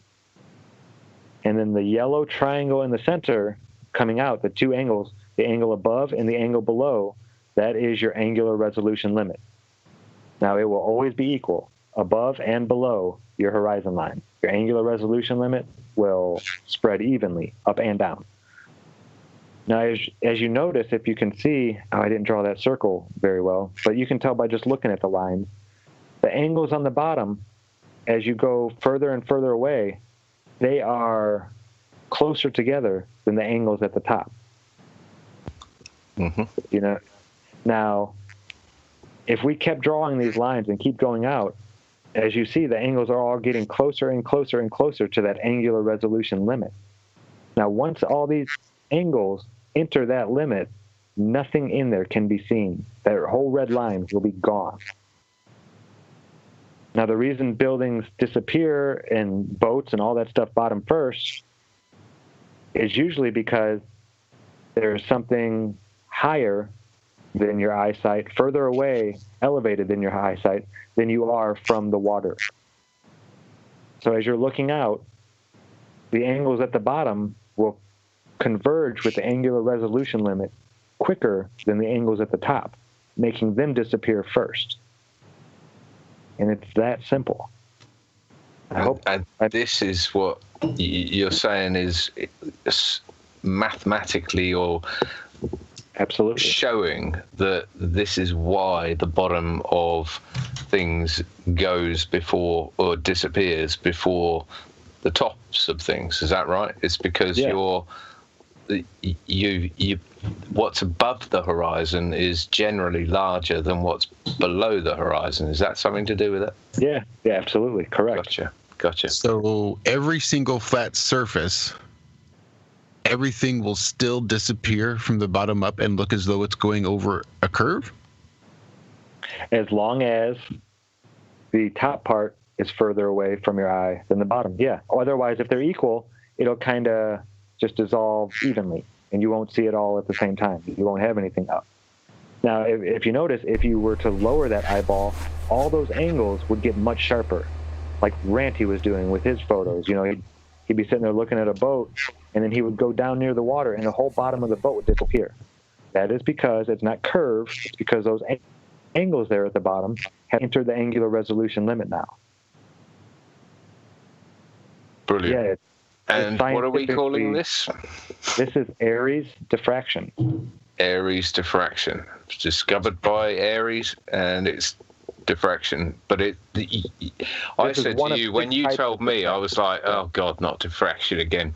And you said there's 6 different types of diffraction or something along those lines. Can you explain that? Because, well, it has to do with the circuit. Some happen on the outer edge of the circular aperture. Others happen on the inside edge of the circular aperture. Some happen when you're looking at an object and light is shining over the edge of it. I mean, there's many types of diffraction. It's really interesting, but this one, Airy's diffraction, is when you're focusing on something, it's going to be right in the center of what you're viewing. That's why I believe when Ranty had some of those where he pointed his camera up and the center of the building, the bottom was all clear and you could see him really well, but the center of the building kind of looked distorted there.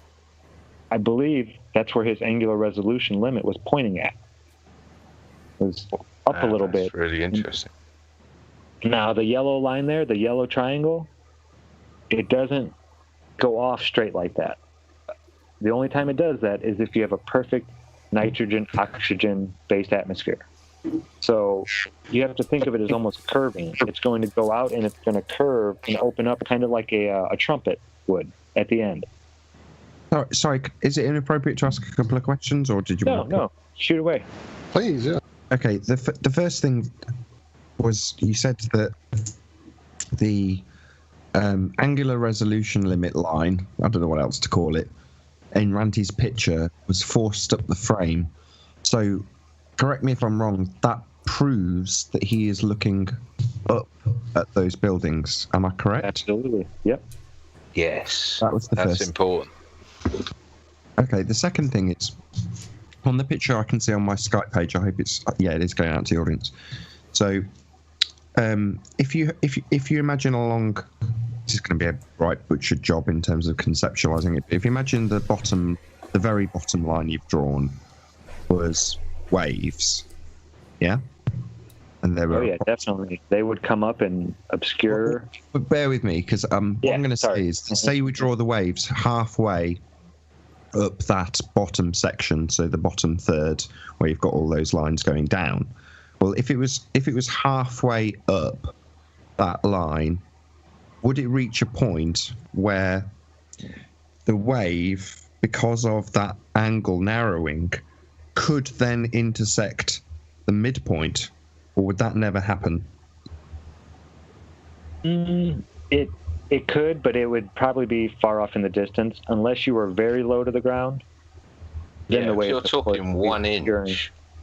Yeah, the waves could be obscuring it instantly, and you wouldn't even see any of the distortion on the bottom because the waves would be cutting it off. It might even take off some of the top of your angular resolution limit. That's kind of looking straight into a. If you're standing at the beach and you've got a wave that's, let's make it a bit bigger. Let's make it 3 foot, yeah, and you're holding your camera at 5 foot, yeah. Well, then the first angle is obviously way over the top of the wave. It's nowhere near intersecting the midpoint. But as you go further out into the distance, looking further and further, that wave, which is obviously below you physically right at the shore, is it more likely to dissect the midpoint as you reach the point of convergence? No, not the one that is very close to you. No, it would be a wave. Yeah, it would be a wave. I mean the waves that are on the far right of this picture. Oh, yeah, absolutely. By virtue of it being raised up towards the midpoint, therefore a 2 foot wave, because obviously between you and, let's say, 10 miles out, they're all going to be 2 foot waves. But as you get further out, that 2 foot wave is far more likely to intersect the midpoint because it's further out and been risen up with convergence, correct? Mm-hmm. Absolutely. Cool. Because that's another reason why a 2 foot swell can obscure things from the bottom up. It seems like when you've got it in the perspective omitting proof of nothing curve calculator, a 2 foot wave's just a 2 foot wave, but it's a meaningless value when you're looking at things with angles. And the real interesting part about all this is that no curvature calculator adds angular resolution limit to it.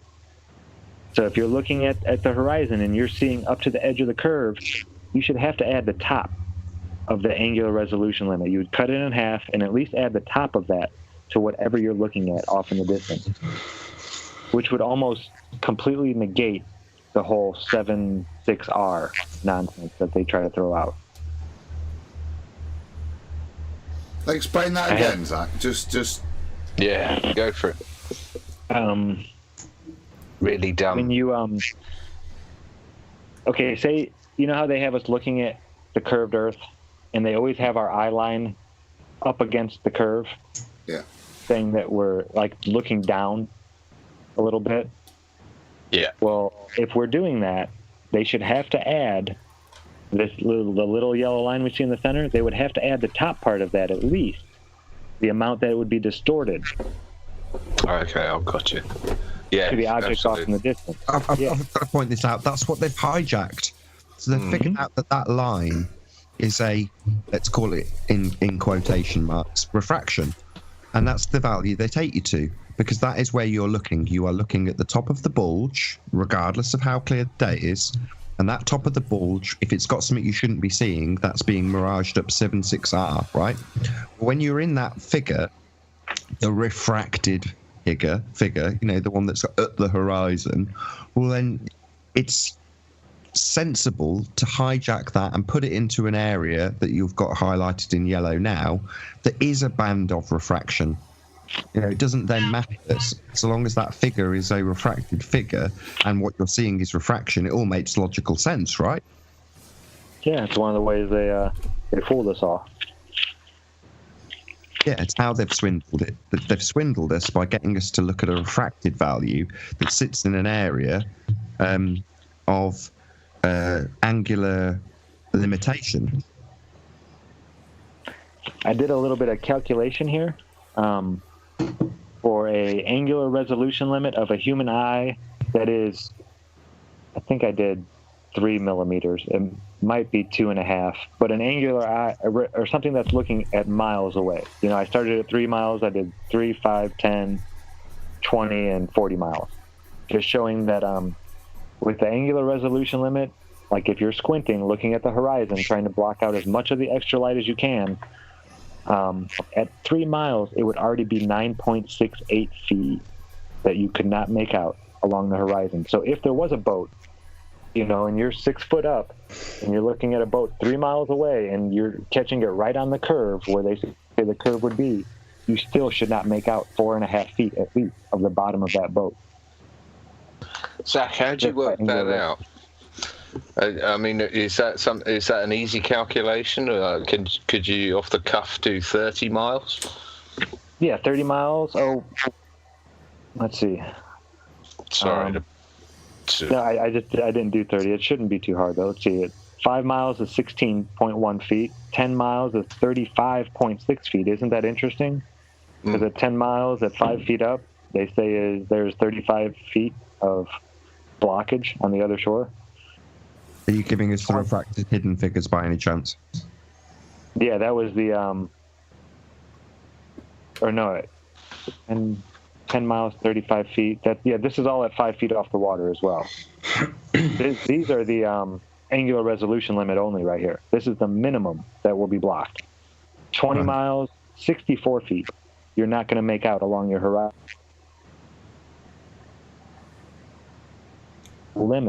Leave limit. So it only goes up when you start adding particulate, moisture, humidity, all kinds of stuff like that into the air. It just gets bigger and bigger. The only reason I ask is because I've my personal experience of seeing the Isle of Portland from Seaton 30 miles away, and I know the Isle of Portland. Well, I don't know, but the Isle of Portland is purported to be just under 500 foot tall. But there is, on the day that I went, there is a band running along the horizon that obscures a certain part of it. Now, some people are saying, yeah, that's obscuring, 480 foot, and all you're seeing is 20 foot or whatever, and that to me is just ludicrous. But yeah, just to get a ballpark on 30 miles away as to what would be hidden would be quite cool to measure it up against. It's right around 90. Okay. I 90 foot. Yeah, that sounds about right. Have you got more slides to go? I'm itching to congratulate you. That was it. That was the. Well, I want to ask a question as well. Absolutely fantastic demonstration. This is superb, Zach. If you can, I'd love you to present it on the debate at some point. I'd make a big space for you. But that was glorious. You know, I'm smiling here to everybody understood. So many questions. Understandable to everybody. I concur. I think it's awesome. I mean, it blew me away on Wednesday, and Adam's stuff blew me away even more. It is equally as much. I mean, it's we're getting onto that, aren't we, Adam? No, not tonight. Don't worry about that. It's just Hey, Tony, you said you had some questions. This is yeah. Zach, are you familiar with the phrase Poisson's spot? No. Poisson's spot is an issue that I don't know what the answer is, but it's basically where a spherical object passes in between a light source and a wall that you would cast the shadow onto. So in other words, you've got a light, i.e. the sun, casting light onto a canvas, i.e. the earth, and if the moon passes in front of it, moon spherical, a Poisson's spot should be formed on the earth. Now, obviously, they tell us that there's a path where the moon passes, like as the moon passes in front of the sun, it creates the path of totality.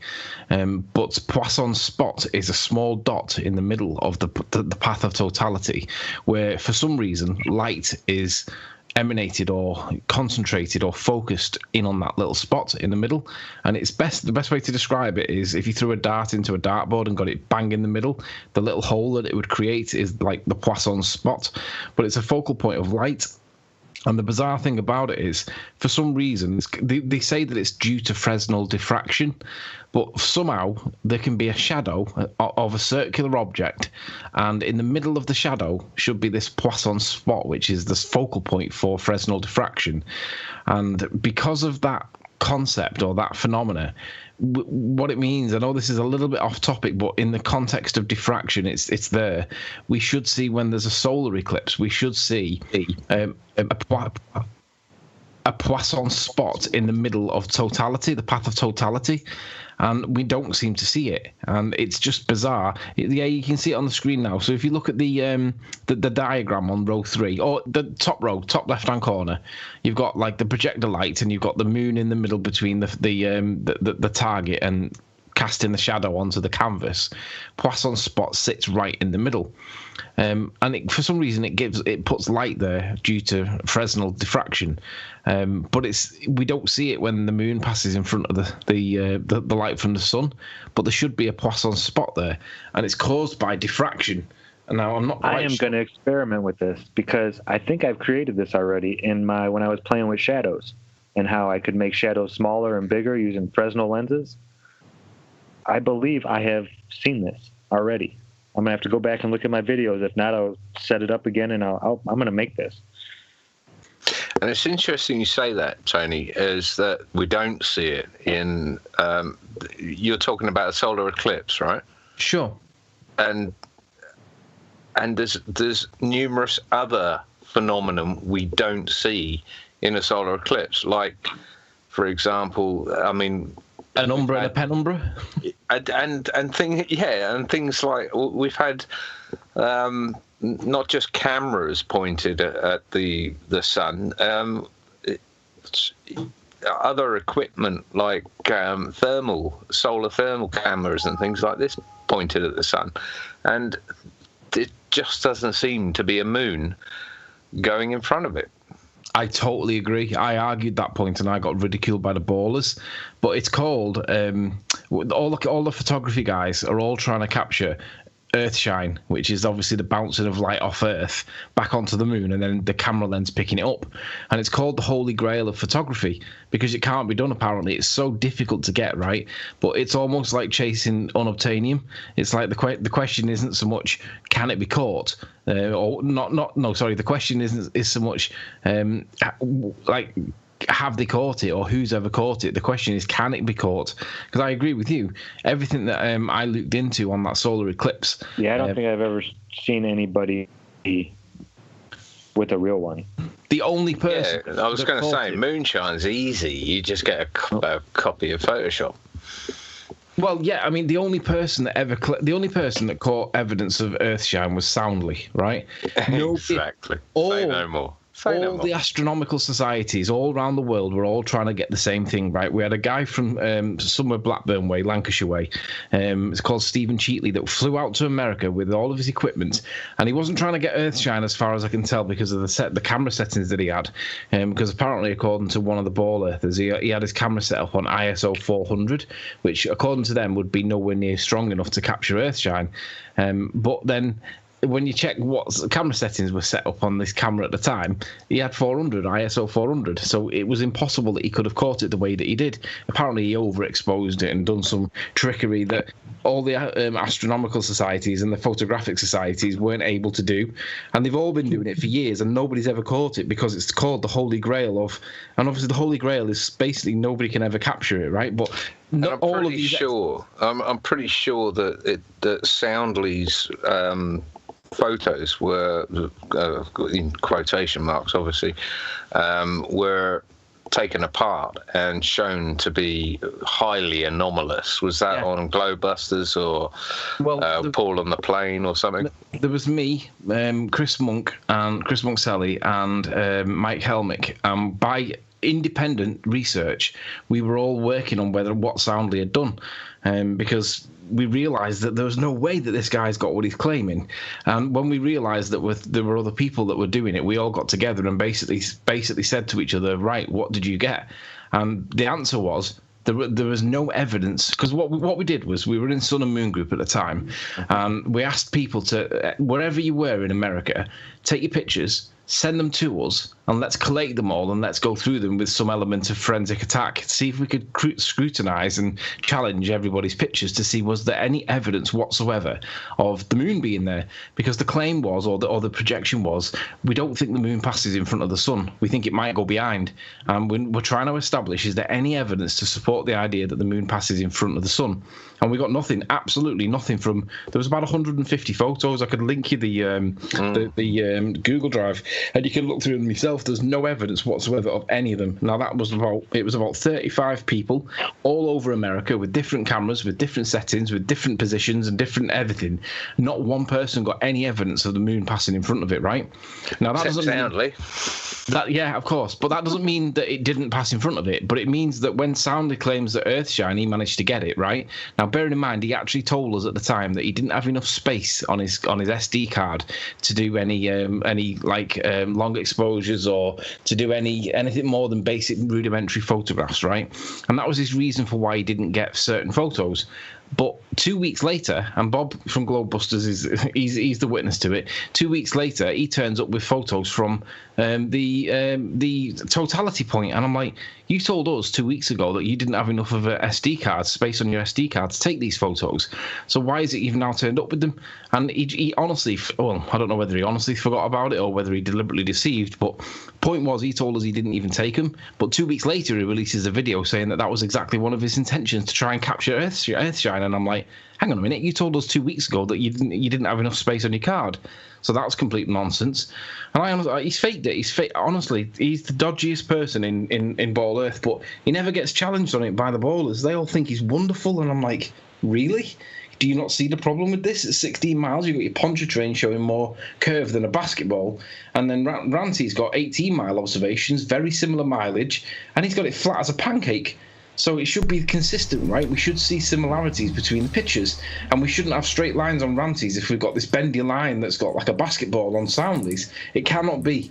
Soundly should be getting the same as Ranty. Ranty should be getting the same as Soundly, and we're not getting it. So something's not right. With regards to Ranty's work, right, on what Zach was saying, Nathan, it was one of the first things Nathan said. In terms of what Zach was saying, in terms of Ranty's stuff being proven to be angled upwards, Zach, can you just fill on that? Because that's I think that's, if that can be demonstrated optically, that pictures of Ranty's are angled upwards, because you can demonstrate where the zone is in the image, and therefore demonstrate it's being angled up. That really is a proper ball killer, isn't it? This is why astronomers were the ones who developed this, because they're always looking up, and that wherever they're pointed, they did it so they could tell how well they could resolve two stars that were close together. So as they point there and they aim it at one star, that angular resolution limit in the center may make two stars become one. Now, but wherever you're pointing it at, that's where the obscurity is going to be. Wherever your eye is focused at, that's where the angular resolution limit is going to happen. So in his picture, as he looked up, all the angles on the bottom became larger now, because he was raising up that angular resolution limit. So all those angles at the bottom started getting bigger, which allowed him to see more along the bottom.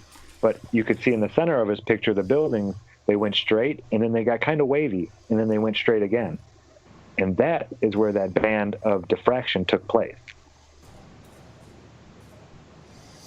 Is that understandable? Yep, perfectly. Good.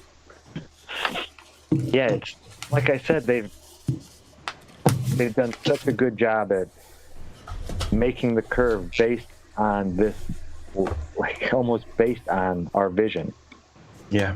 Right, so It's reverse engineering, isn't it, Zach? Yeah. I reckon. What's this? What's the crack with this curvilinear perspective? Have you come across that, Zach? Curvilinear perspective. Basically, it's the idea of turning a normal photograph. Imagine if you take a normal photograph, but you take it through a glass crystal or a crystal ball that a fortune teller uses. All the straight lines become curves. There's no straight lines in it anymore. Everything's artistically curved. But I've heard one or two people talking about this concept called curvilinear perspective, and our eyeballs are acting like this. And I just thought that's absolutely garbage. No, they do. You see in curved lines. It's just now. Gav is going to get into this a lot.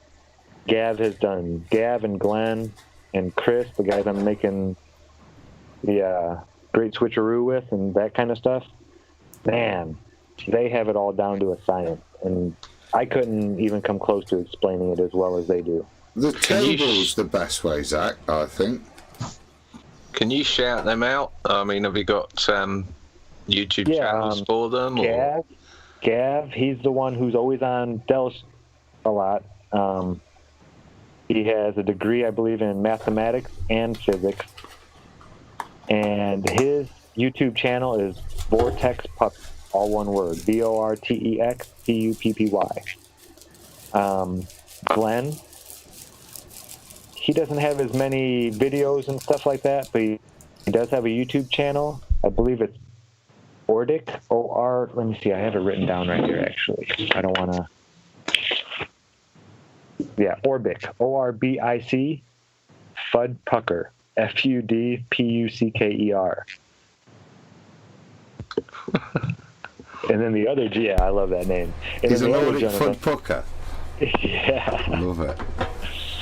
And then the other gentleman, of course, is Chris Van Matre. What was that, Josh? I said, is that anything like a fig pucker?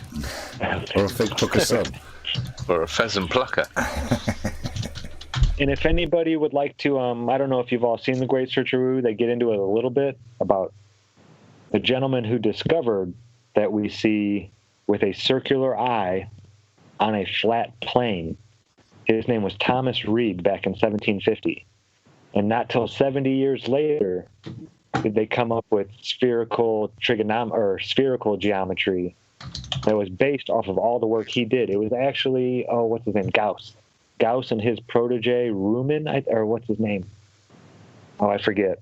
Gauss and his protege were the ones in 1820s who switched it all around. They took our eyes that see circular, and we were on a flat plane, so they just switched it. That's why they called it Great Switcheroo, because they made the plane a curve now, and they try to make us think that we see in a rectilinear fashion. Yeah. Brilliant. Yeah. So tell me about Thomas Reed. How do I find him? Because there's a lot of names called Thomas Reed. Is it R-E-I-D? And he wrote, which Gav says is one of the greatest books, and everybody should be made to read it in, grammar school or maybe a little bit up, but it's called An Inquiry into the Human Mind on the Principle of Common Sense. And it is it's kind of hard to read. You might have to read it a few times because they wrote, it's such a beauty. It's like poetry. Can you say that again, Zach? An inquiry into the human mind on the principle of common sense. I have it as a PDF. You can download it as a PDF, which I'll put a link in Skype to. You might want to post that in the main chat so people can see it.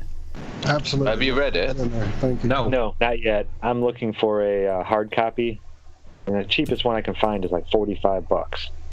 I love reading these old books. It's just, there's something about them that is just immense. There's the way they can put what we say in a paragraph into one sentence so succinctly and fantastically. I mean, we are ultimately dumbed down these days, and you say it might be hard to read, and those are the books I like to read because it prompts me to go away and look up the words that I'm reading, because they're forgotten words, most of them, which is half the reason why we can't verbalize what we're trying to say. We're having so much trouble because we were never taught this language. We were never taught this. I can't remember what they call it now. Nomenclature. Yeah, this guy was the guy who. Okay, Nathan, look at a table in your room, and tell me what shape it is. What shape is the table? The top. Flat.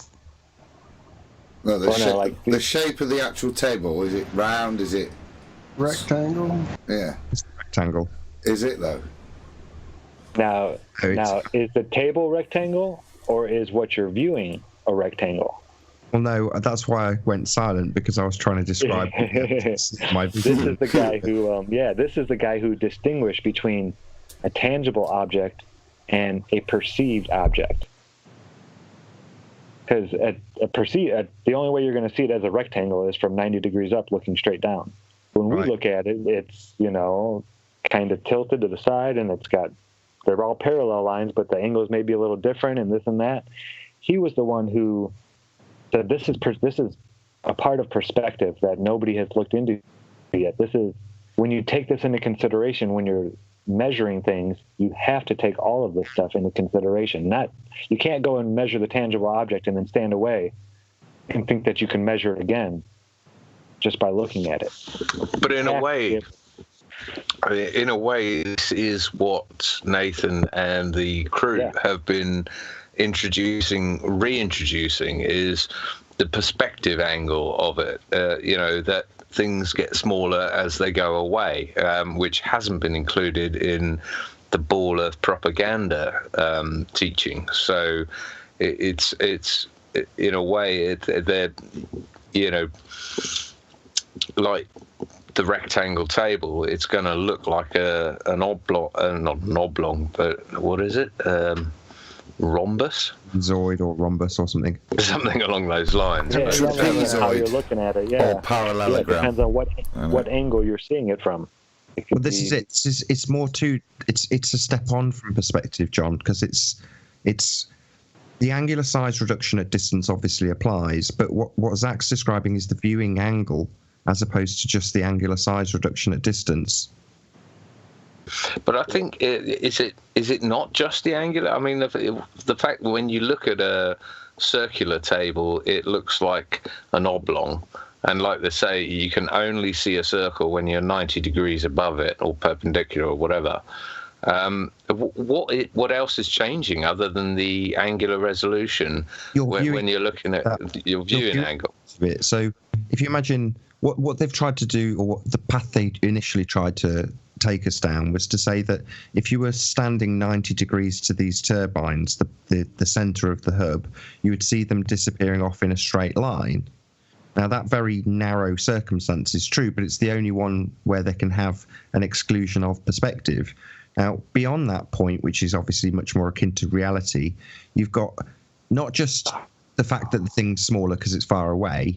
When you're looking at the turbines, are a good example of this. If you're completely level with the bottom of it, say you're 6 foot off the ground, well, you've got a directly straight line to the bottom section, but to the top section, you've got a completely different angle, and it's varied all the way up the length of that wind turbine. Now, if you then take 3 steps to the left, you've completely changed your viewing angle to all of it just by taking 3 steps. But that's the angular size reduction has remained the same. It's still the same size in the distance, but your viewing angle has completely altered your view, in the same way my table will change from being, the line that's closest to me, because the table's offset in my view. The line closest to me on the near edge is almost straight, whereas the angle on the other one is coming in towards a perspective line. So they're completely different angles. Yeah, but I got you. Them to be symmetrical by looking to it 90 degrees. So it's about viewing angle as opposed to just the angular size reduction. I hope I've summarised that reasonably well. No, very well. Yeah, perfect. I'll get it. Yeah, there's so much I still have to learn about all this stuff. But I think we're finally starting to get a grasp on how they tricked us and how it all works, and we're getting there. The diagrams were brilliant. I mean, I could visualize in those two. And that's to describe them, the two nipples that are coming up from the ground. You can see that what you are detailing in that graphic depiction is how those two things merge into one. That is that band. That is precisely what we see.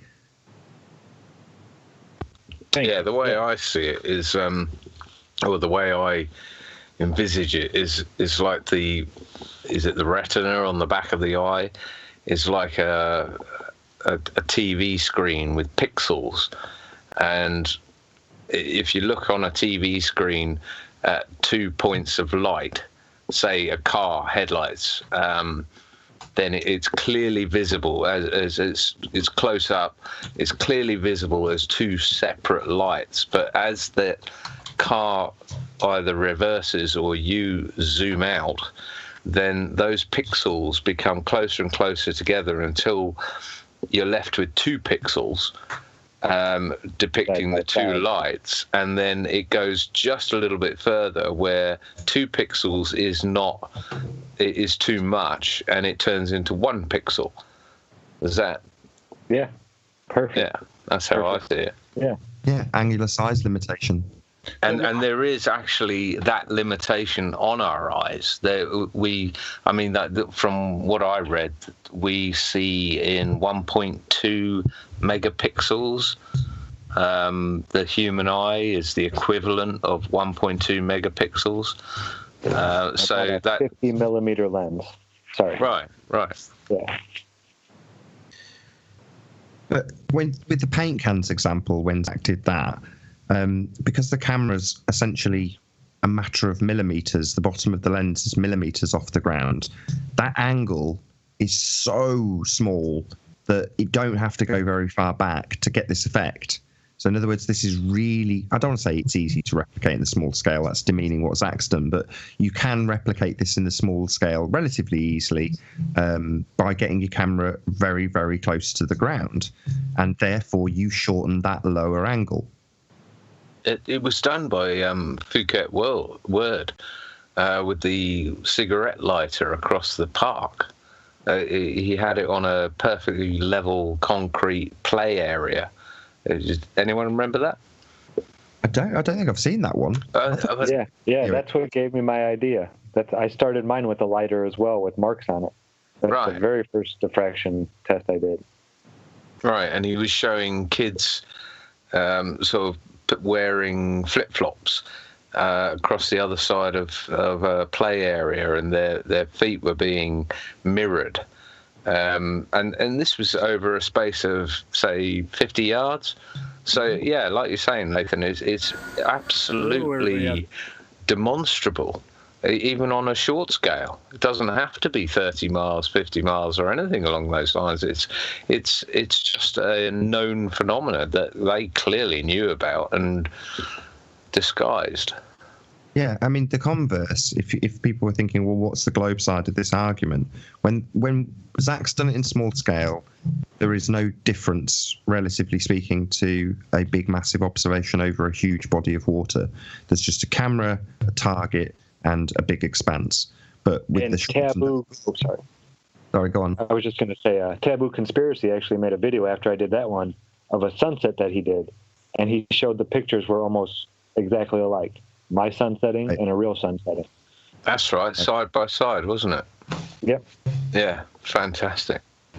So that's the typical flat earthy way of doing things. It's a camera, it's very simple, it's cheap, and that's what we do.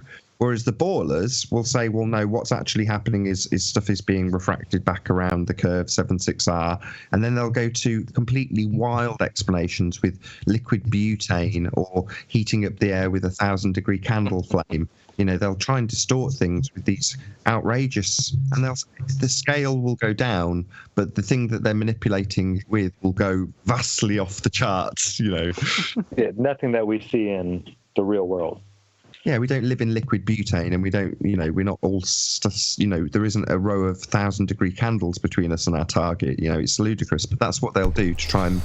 The liquid The liquid butane one makes me laugh, Nathan, because they show that and they keep getting that little bit of red popping up, but you can see how limited the effect is. If you look at the top of the green thing, that never moves once, even though there is significant cold air from the butane around it, but it doesn't bend that. It squashes the red plasticine up into the area that was formerly occupied, but the stuff at the top doesn't move a bloody inch, you're right. So it shows you how extreme it has to be. Second. Yeah. It happens for like that. When we see mirages, quotation marks, in real life, that lasts for hours. You know, I don't understand how they can explain that. They say it's a mirage, but yet it doesn't move, and it sits there for hours. No atmosphere anywhere. Very, very interesting part of the debate, actually, because this is where we get a big win. Because when they model refraction, they're modeling terrestrial refraction, 7.6R, they've got all their parameters laid down, and it's relatively simple for them to bend in perfect symmetry stuff back around the curve with a ray tracing program or a big paddle. They're going to go, there you go, there's what it should look like, and it looks just like your photograph. But then when you actually get down to what they've hijacked, the circle of confusion, this band with a fold line running down the middle, exactly like you showed on your paint cans. Oh, no, they can't model that. Actual effects of refraction. I've got to stop calling it. It's not refraction. It's diffraction. Sorry, I've got to get the term. It's on screen now, Nathan, actually. Aries diffraction, to be precise. Yeah, because there are 6 different types of diffraction with a circular aperture. So yes, Aries diffraction would be the most precise terminology. We like precise terminology. Yes, indeed. Aries diffraction is your actual culprit, and they're not ever accounting for the effects that it may cause on a particularly clear day if something is at that limit. Mm-hmm. I've never seen a calculator that applies it. No, they can't, because what they'd have to do, I mean, well, they may be able to do it, but the mathematics would be immense. It's not something anybody could ever do on a piece of paper on the fly, because you're having to bend a diffraction effect into terrestrial refraction 7.6 around a presupposed radius of an Earth. It gets to the point where it's too challenging to do. And I said this the other day on one of the debates to one of them. I said, you won't ever do it. I think it was Ruhif. You won't ever replicate this. Yeah, isn't it nice to be able to say that with such authority and know that they can't? And they won't ever. So where does this leave us then? What have we taken from this to bring us forward? Well, we've now demolished the ground-based part of the heliocentric deception. So obviously we talked with the teacher that Anthony was talking to about where his cognition took him immediately when asked for scientific evidence, which is space and the air-based part of the deception. Well, that's been, no offense to all the hard work that's been put into that, but it has been done to death. People have ripped that to shreds. Whereas what you've got in practical terms that you can do on the ground is go to their begging the question proof of nothing perspective omitting curve calculator and put in your observation. And when you do so, what you actually get spat out is perspective. So they've hijacked perspective and called it Earth curve. That's what we've discovered. And we're showing that it's not perspective, or it is perspective, but it's also angular resolution. It's also all these other factors that they just gloss over. They don't include it. I think they do include it. So I sound like I've contradicted almost everything you've said. That's all right. They do include it. I think what they've done is they've taken every aspect, not necessarily the last one, which is what Zach's gone through, which is the actual angle of attack or the angle to target, whatever you want to phrase it as. But with the exception of that, because I will detail that as well, and then I'll go on to my point, which is to say that they angle the camera down by essentially anchoring the camera at the target position. You can slide it along in their calculator on the graphical depiction, but ultimately what that's doing is it's anchoring a point that your camera is looking at, and then as you go up in altitude you'll see that point remains the same. So that's how they've kind of got around that particular detail. So they have kind of included that by just saying, well, no, you're always looking down. You're always looking down at the horizon, and then therefore down at all the stuff that's beyond the curve. Yeah. But all of the other aspects do seem to have been, included to a certain degree in the calculations, so they've got all sorts of different areas that they can pick out of the calculator when they need to. So I think they've co-opted many different aspects of it into the calculator, so they've got a sort of one-stop shop best fit for almost every piece of photography that you can try and throw at that calculator. So the win really is that you can point out. And in time, I'm sure it will be the case that people will be doing these more complex accounts of what you're seeing and how you're seeing it based on a lot of information. But it will be all-encompassing of perspective, certainly not Earth curve, because there isn't any. Can't wait for those experiments. Say again? It can only get better. I can't wait for those experiments now, because people are going to get this. Anyone with an open mind and a scientific mind is going to get this and be able to test it. So I can't wait for that. Indeed. Did you not bite there, Nathan? I thought you was going to bite there. They were in separate sentences. So two contradictions one after the other. I think I'll just let that one slide. What, did I commit a faux pas? Nothing at all. Absolutely nothing. It is what they're doing in terms of definition of science and experiments, like what we was talking with John Quantum about this week sort of stuff. But you led me up, Adam, you bugger. I was just surprised you went. Well, I'll just take it away from. Did I walk into a bear trap? Sorry, I've it's all right. put in my mouth, haven't I? Well, I'll just blame someone else. So Rand Campbell, flat out elected, was recently saying, in his way, I won't even try and do the voice, but saying it's all science's fault, and science has lied to us, and these scientists this and all the rest of it, and science is on our side. They don't have scientific evidence for any of this stuff. Science is a very narrow thing, but to give themselves credibility, the people who lie to us, mostly pseudoscientists, they will hijack that term to give themselves more credibility. And I had to pull up Ranty earlier today, and he's saying, "Oh, I'm going to go out and do this, that, and the other experiment." I'm like, "Oh, it's not an experiment, Ranty." In fact, it was Ruhif again who called him on it, before he'd finished his breath. I was waiting for a pause in the sentence from Ranty to say, actually, that's not an experiment, and Ruhif did it for me, and I had to agree with him. It's like, well, no, you're just making an observation, Ranty. You're not adhering to the scientific method, so don't hijack that term. You said experiment, John, so that was all it was. No, I'm more than happy to be pulled up on any faux pas I make, because I just don't have the time to keep up with this stuff.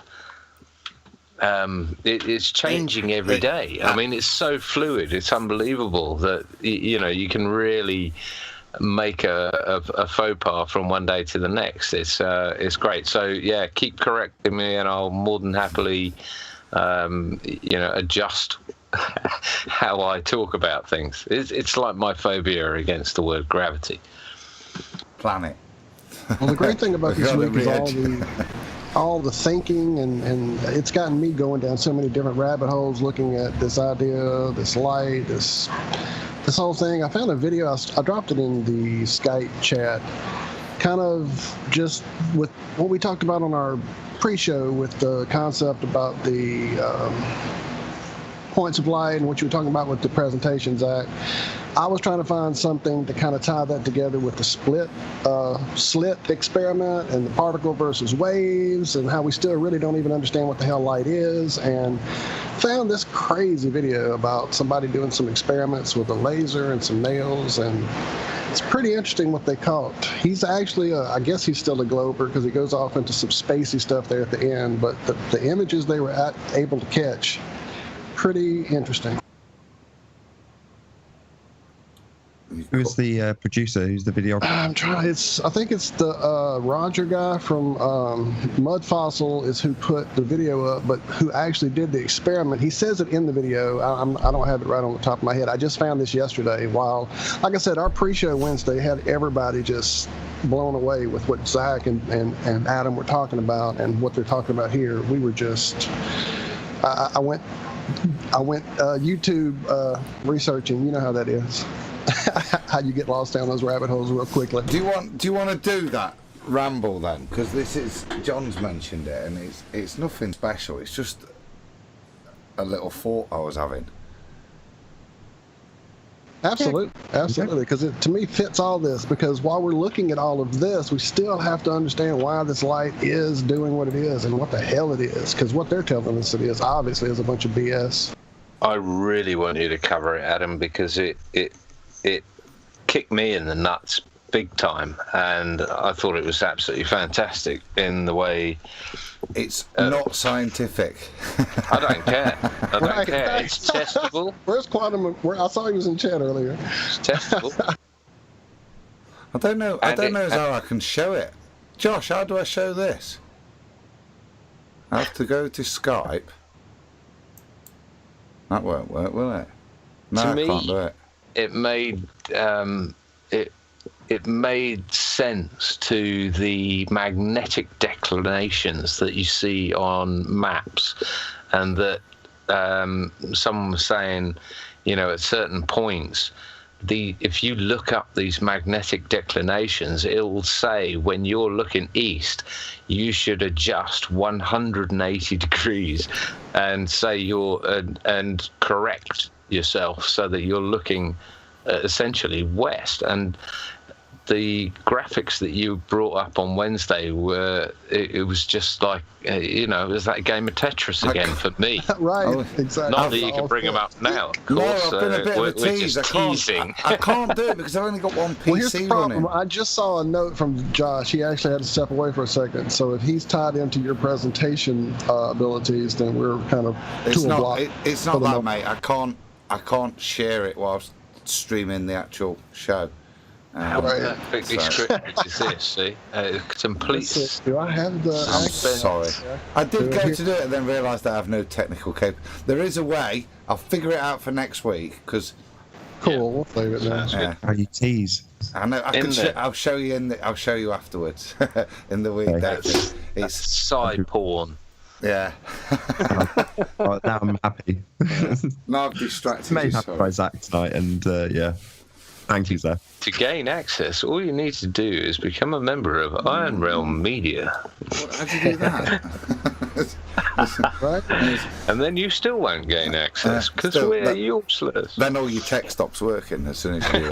Actually, John, the way you're saying that is a joke. It could actually be happening over there at the website because our wonderful llama friend has been doing some amazing work with our website, getting it up to speed. My goodness, it looks so much better.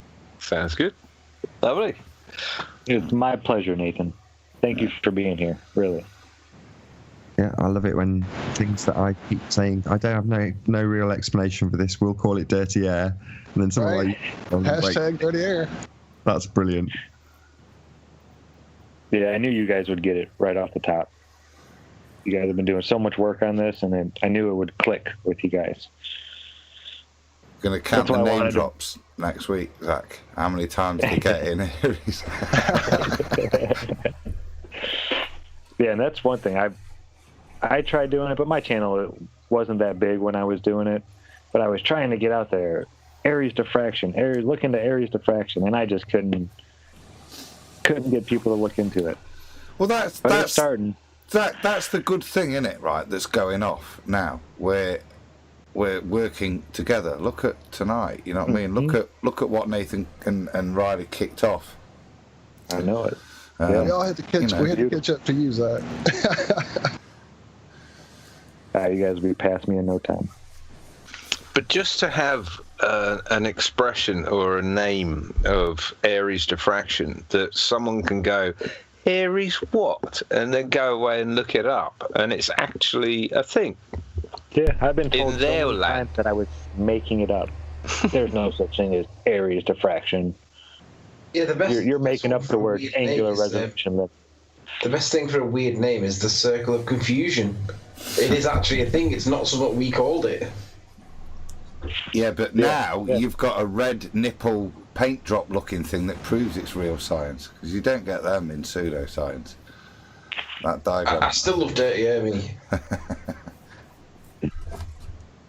Hey, as long as you understand how it's happening, I don't care what you call it. Well, you should really contextualise that because it sounds just like you're a filthy man. I love Dirty Ermy. It's not just that we can actually describe it in a less dirty old man kind of way, dirty, but it's actually that demonstration, mate. It was brilliant, and thanks, pal. Going through it, a number of extra bits clicked, as you were talking about, as Nathan mentioned, the viewing. It really does help you understand what we're seeing and why we're seeing what we're seeing with some of the stuff that Ranty's been doing. A shame he's not here. You know what I mean? The work he's done and you guys have put on. It really did help understand that, because it's been bending my head how the hell that 1 foot observation. 1 inch observation was. Well, I don't know where we're going, or whether we've got other people joining us, coming on, or whatever. But if you guys, no, we're done. No, I mean, if Anthony or Nathan want to share screens, if they've got visuals of what Ranty has been doing, then absolutely feel free. It may not work. Probably no, I can won't. do that. Okay, that sounds pretty good. I don't know if you guys have got sort of folders of some shots or screenshots or whatever of what Ranty has been doing, but I know for a fact it's some really interesting stuff. What have you got? I had a little... I say I had a little look for that 1 inch shot earlier. I was trying to get it up on YouTube, but I would. That's just struggle to find. We're proud of our 1 inch. Yeah. It's a shame he's not here, because we would just do him a disservice if we kind of just put his images up. You need his, fair enough. His enthusiasm behind them, and the backstory that goes along with them. Really, I think we just do him a disservice. We'll save that for another day. Yeah, definitely. But you guys are on every week. I mean, he is by far and away the most hard-working flat earther there is at the moment. He is out daily. And where is he out daily? What would that channel be there, Nathan? That's Ranty Flat Earth. No, seriously, you need to subscribe to Ranty, because he is working really hard to get these images. And, it gets to the point where you go, the stuff you showed me, and you go, was it yesterday or the day before? That means that there's probably another 200 images that he's got to go through to get back to the ones that you wanted. In the show yesterday or the day before, I said the ones with the... with Ares diffraction being shown on a boat and the wind behind it, and you've got one wind turbine that, because it's in that band and it's just a pole, you can see that it just looks like a pole all the way down to the bottom, down to the false horizon, whereas the boat that's in front of it, obviously closer to you, has got this wavy, all that distortion that we see so often, so it's really glaringly obvious with the boat. But when I asked him for it, he was like, I haven't got that picture. I was like, you've shown him, it's really crucial to the point right now. And then about 20 minutes later, he managed to find it, and it was only from 2 or 3 days earlier. But yeah, definitely subscribe to Ranty Flat Earth. And also, where does he appear generally daily on a channel similar to? Oh, I see. Nathan Oakley, 1980, maybe. So Nathan Oakley 1980 is where Flat Earth Debate takes place. Brilliant. And what about you there, Tony? You got your own channel? Sleeping Warrior. Straightforward. We know.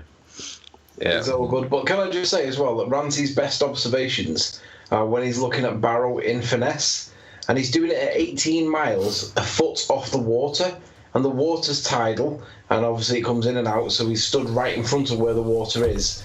But at 18 miles, that's 2 miles further than Soundly, and we should be getting similar or comparable results, and you can see the shore. So if the Earth is really spherical, and you accept Soundly as the proof, then Ranty should be the same. And Ranty's getting the absolute opposite, and he gets it every single time he goes. All because of the world's not being a sphere. And so will anyone else who's got the tenacity to go and test it themselves, I imagine.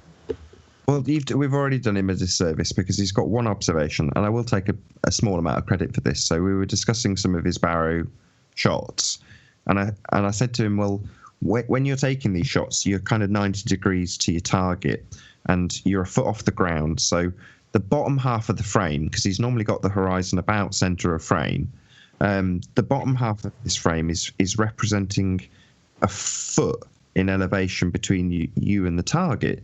You know, you've got this really, really wide angle, and it's filling half the frame. I said, why don't you try and tilt your camera up? So in other words, you're increasing the amount of the lens that you've got to potentially catch that thing.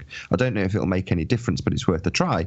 So he a couple of days later went back to the exact same spot, dug out a ditch, I kid you not, and stuck his camera in it right next to the water, and got the shot, caught Barrow from an inch, lifted his camera out to point it where he'd been taking the picture, and literally a second later it was full with water from the tide. It couldn't be any more at sea level. It was an inch above the water, and you could see the waves, because he's in a ditch and it's just lapping up in front of it. You can see higher than the lens. It's just amazing that his camera didn't get destroyed. I wonder if you can get one of those waterproof enclosures for the P900 and literally have it in the water. That would be awesome. I think he's thinking about selling it.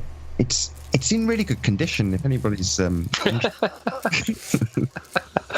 you seen there's a P1000 now, and it's a reality apparently? Yeah, 125 optical zoom. 4K sensor. They've got some balls, haven't they, Nikon? It's not being marketed. Do you know what they're marketing it as? For bird watchers and astronomers, right? You didn't even mention flat earthers. Oh no, their biggest market, I would imagine. It's £1,000 though. Yeah, I'd wait. Well, actually, now is a great time to probably buy the P900. That's what I was thinking. Yeah, you think that, but I bet you it goes up in price because nobody can afford £1,000 for a Sunday jolt. Well, people who spend £1,000 or whatever, people who bought the P900 to start with, have generally got probably more money than they need. I'm not looking at anyone in particular, but it's those people now that need to sell those P900s to the paupers out there, flat earther like most of us, at a reasonable price, so that they have a deposit for the next mortgage for their P1000. Yeah, makes perfect sense. You see one for sale in the Blackpool area. Tread carefully. It's free with sand. Hand-me-downs. That's what we need. Cool. Yeah. Right, on that note, I'm probably going to do a runner because I've got a new member of the family that I don't want to. Yeah, thanks, mate. Give a big hug and kiss for me. I will. Absolutely. Scratch those ears for me, too. It's only me, Ant, that's doing one. I'm sure this will go on for a long time after I've done a runner. Yeah, I'm going to do a runner too, though. It won't. I'm buggered. I'm off to bed. It's been a good show and a long bloody day. So, guys, it was a real pleasure having you on again. Cheers. Well, absolutely. Let me plug someone that's going live now in the next 10 minutes or so. Go for it, yeah. Jeronism. Make sure you go and watch Jeronism because I'm sure he's going to talk about his experiment plan. Brilliant. Cool. I will. Absolutely, Sorry. everybody. Not experiment. Test. It's test. Did you like that, Anthony, when I was getting to you earlier, how I called it a test and didn't say experiment? Yeah. I do, yeah. We've got to be really careful with that word. It's a trigger word, isn't it? Yep. Well, thank you, gentlemen. It's been a real pleasure. Yeah, thank you guys. Likewise, mate. Appreciate it so much. Cheers, Zach. Cheers, Nathan. Cheers, everyone. I'm going to go and troll the chats in Jaren's channel. So if Jaren goes live, that's where I'm going to be next for the next half hour or so. Alrighty. Thank you guys, and we'll see you again soon. Thank you guys. Absolutely. Brilliant. We need to get you over on TFR again one morning or afternoon or whatever it is for you over there. Cool, man. Definitely. Great show. Cheers, guys. Take it easy. I'm off to go and play with my pooch. That's not. Yeah, well, you go play with your pooch, John. Off you go.